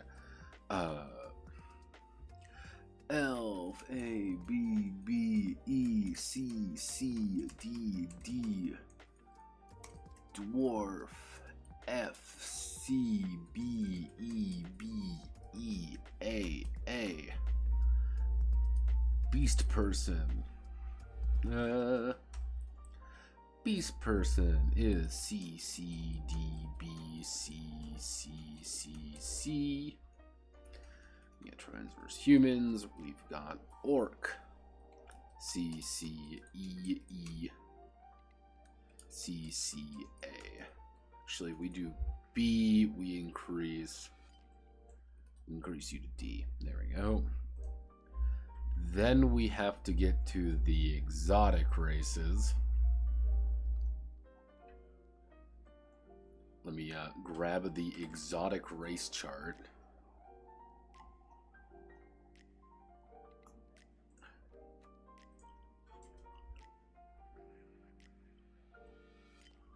Alright, so let's grab these real fast. So, Hyborian. Hyborians are, so if we do C across the board, we're going to decrease you,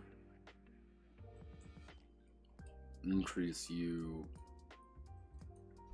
I'm going to make you something like this, but we're going to reduce your speed down, reduce your senses down.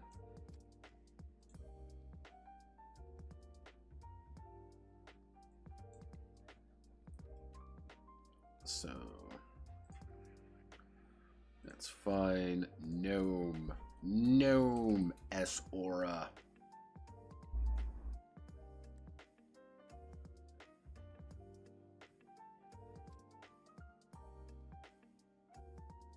Mm. The only one with S aura.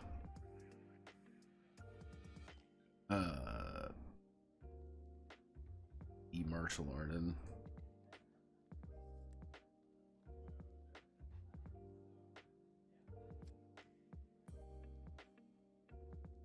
Oh, demon.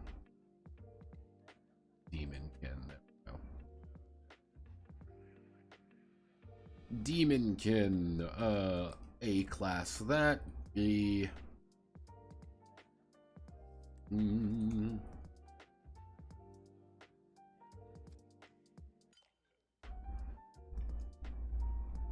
Mm.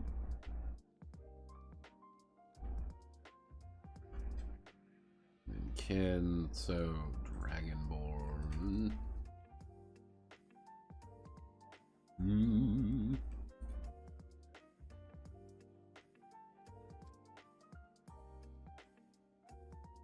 Mm.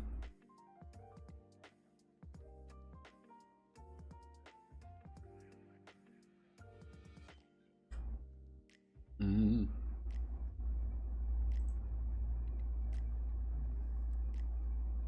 Dragonborn are not actually very healthy because you were born from a fucking dragon.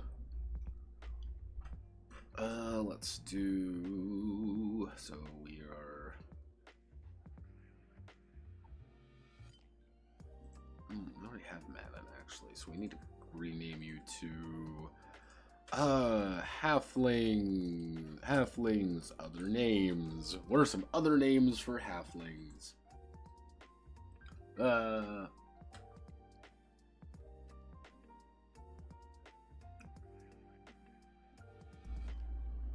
Hobbits.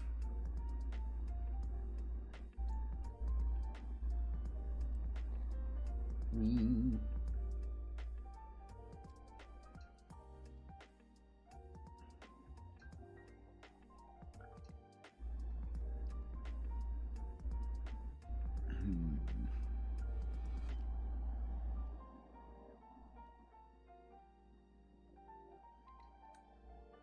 Midgets.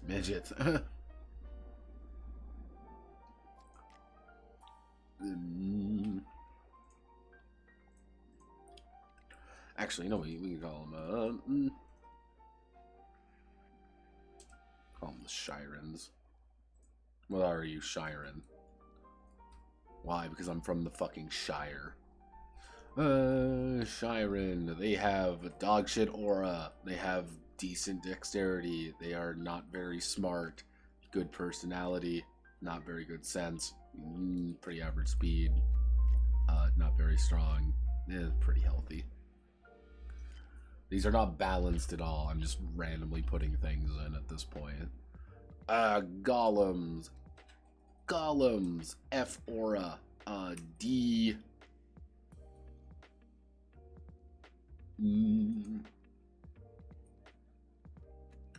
They can't really manipulate magic at all, but they're very good at working with magic. Senses. Very good senses. Pretty good speed, pretty good strength, pretty good vitality. They just have the personality of a fucking brick because they are one elemental.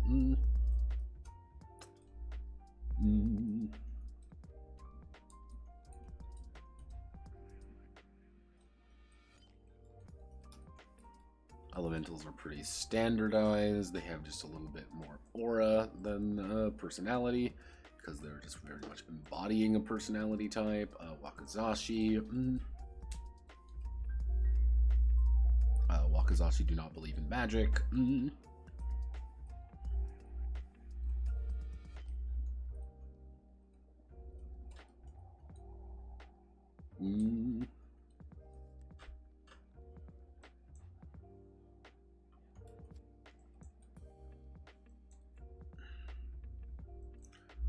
Actually, we make you. There we go. And then we got the blemmies. So if we go with our average, blemmies are going to be a little tougher. We're going to give them a little bit more tough, a little bit stronger. They're not very fast, and they don't have very good senses. There we go. That's a Blemmy. Why don't they have very good senses? Because they're not that good. Alright, so we then add in 7, 8, 9, 10. And then we Kutia.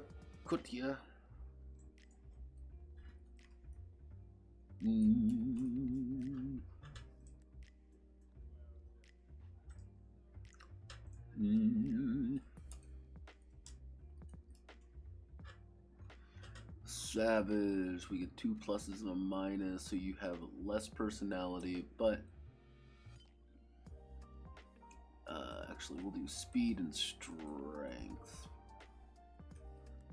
Mercenary, you've got good strength, good dexterity, don't have really any aura, magical of course, but you lose your vitality even further, and if you're a Kutia, good personality, good senses. You're just raised among people who do not value the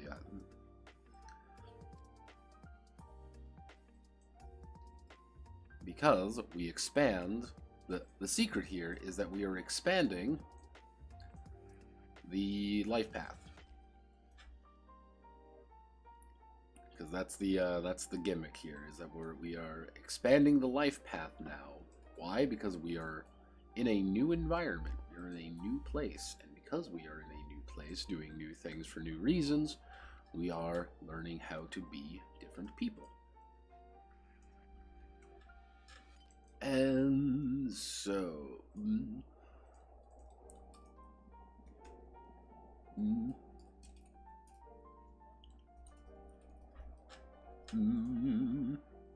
Hermitage, Holy Church.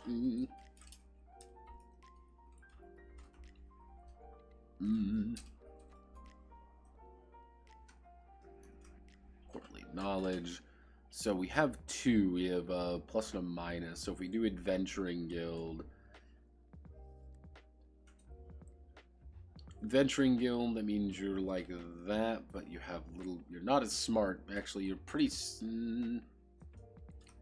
Actually, you don't get anything for you. You get nothing for being from an Adventuring Guild. Hermitage, aura, personality. Holy Church, intellect.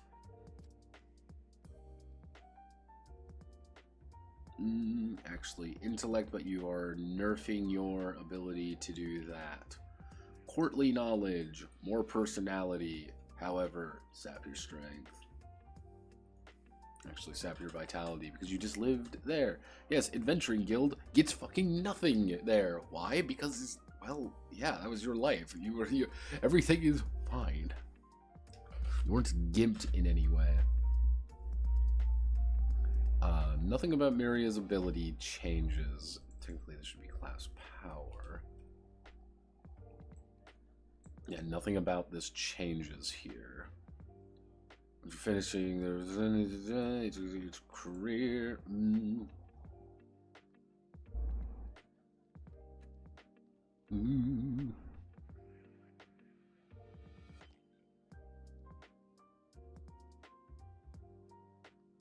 So what we get to do now, sort table, sort ascending. Oh.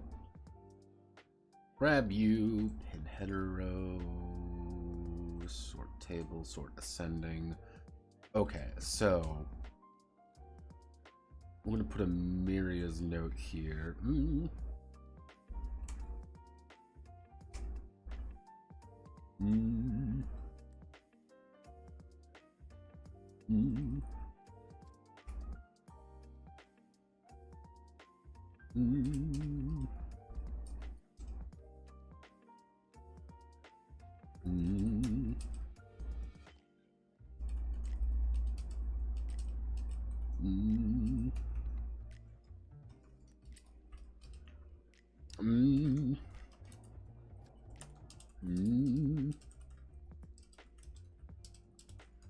You can get into Mm.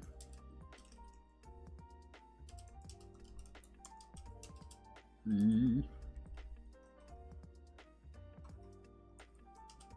Mm.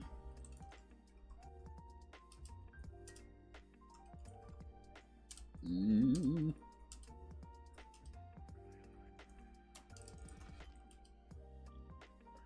Let's see, with Manon always taking the majority. Mm.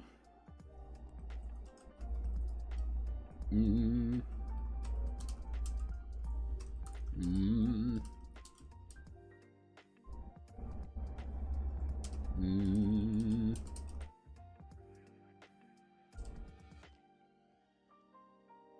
Okay, so for example,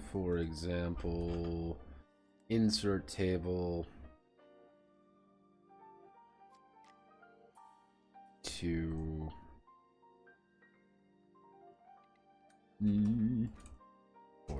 for example, dot dot dot. We put you here. We put you here. What if we put you as a 5? What if we put you as a 1? And then we do 1. Mm. Mm.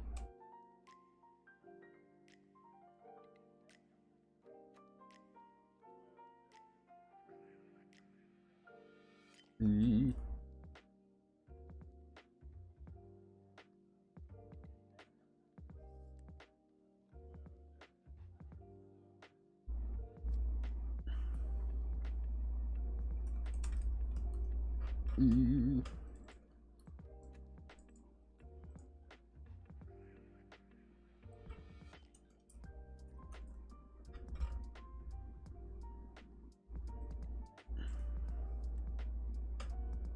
Actually, fuck, how do I want to word this? God damn it. Oh.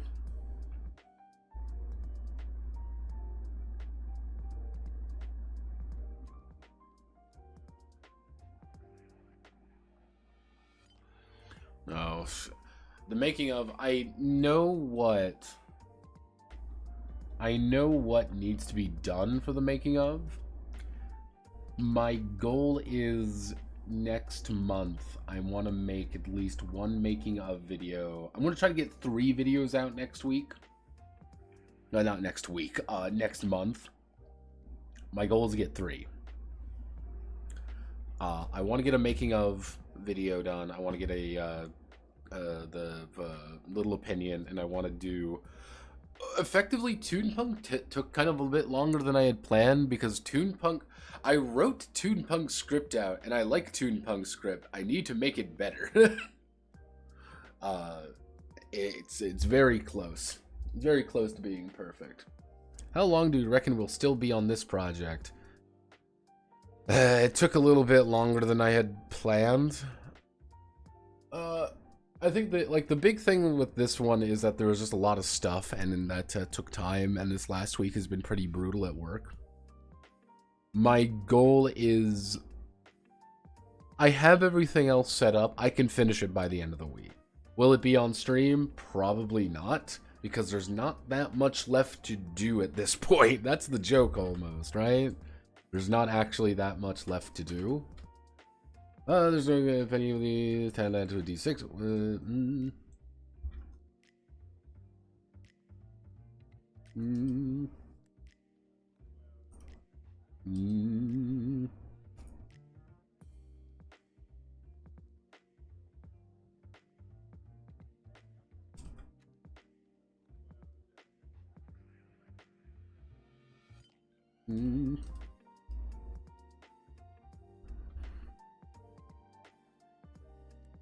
There we go.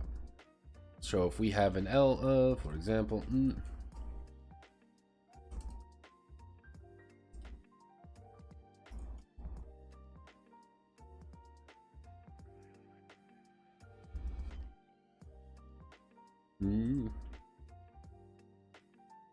there we go.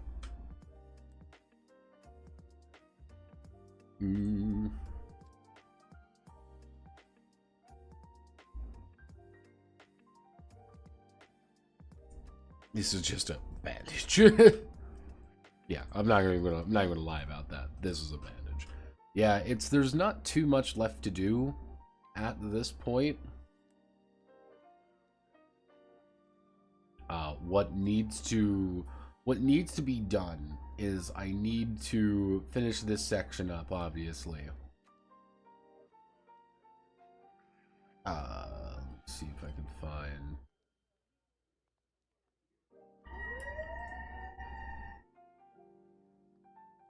That's not good, but I'm going to ignore that. And if I ignore it, it cannot hurt me. Let's do.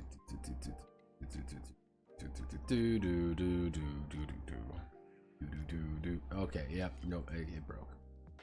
Oh, nope, it completely broke. Okay, so yeah, pretty much what we need to do now is like I need to put in adventure, wizard school, wizard, hedge, monastic order, sellsword, dungeoneer, and then monster hunter. There's probably some more I could add, but those ones are going to work. Most of these work pretty well for the fantasy.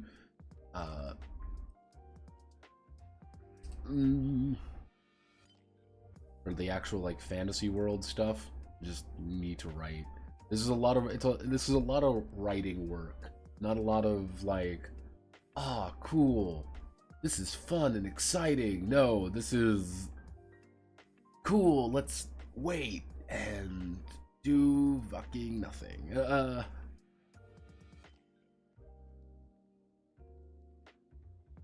At an emergency? Yeah. That was an emergency siren. But yeah, no, my goal is to finish it this week. We need to do just the enemies and companions. The enemies and companions aren't going to be too difficult. Effectively, they are getting a cut down version of the attributes. They're getting a more of a curated version of the attributes.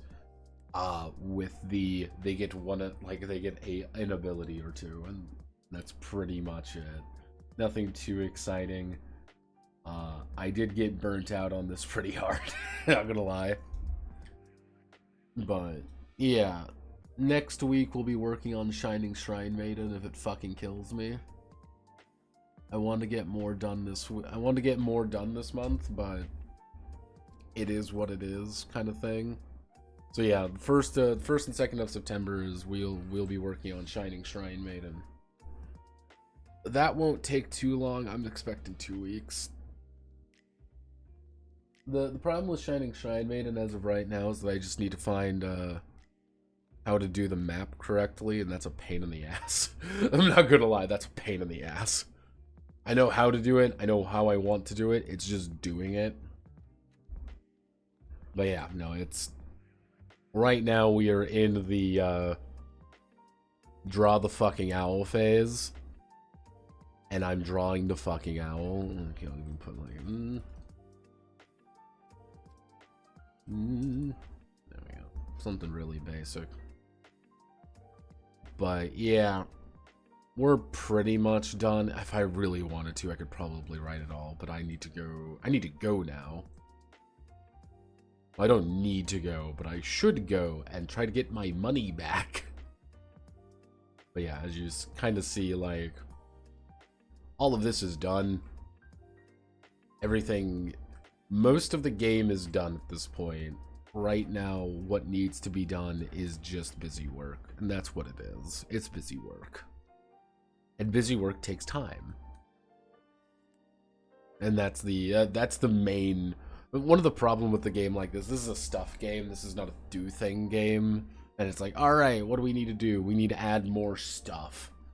If I really wanted to be particular, I should have added in like a Google submission form or something, being like, hey, do you want to help with this? Cool, please help. Like, you do this shit, you know, add in more things I can add it later, but I'm one man, I'm one dude. I do things to the best of my ability.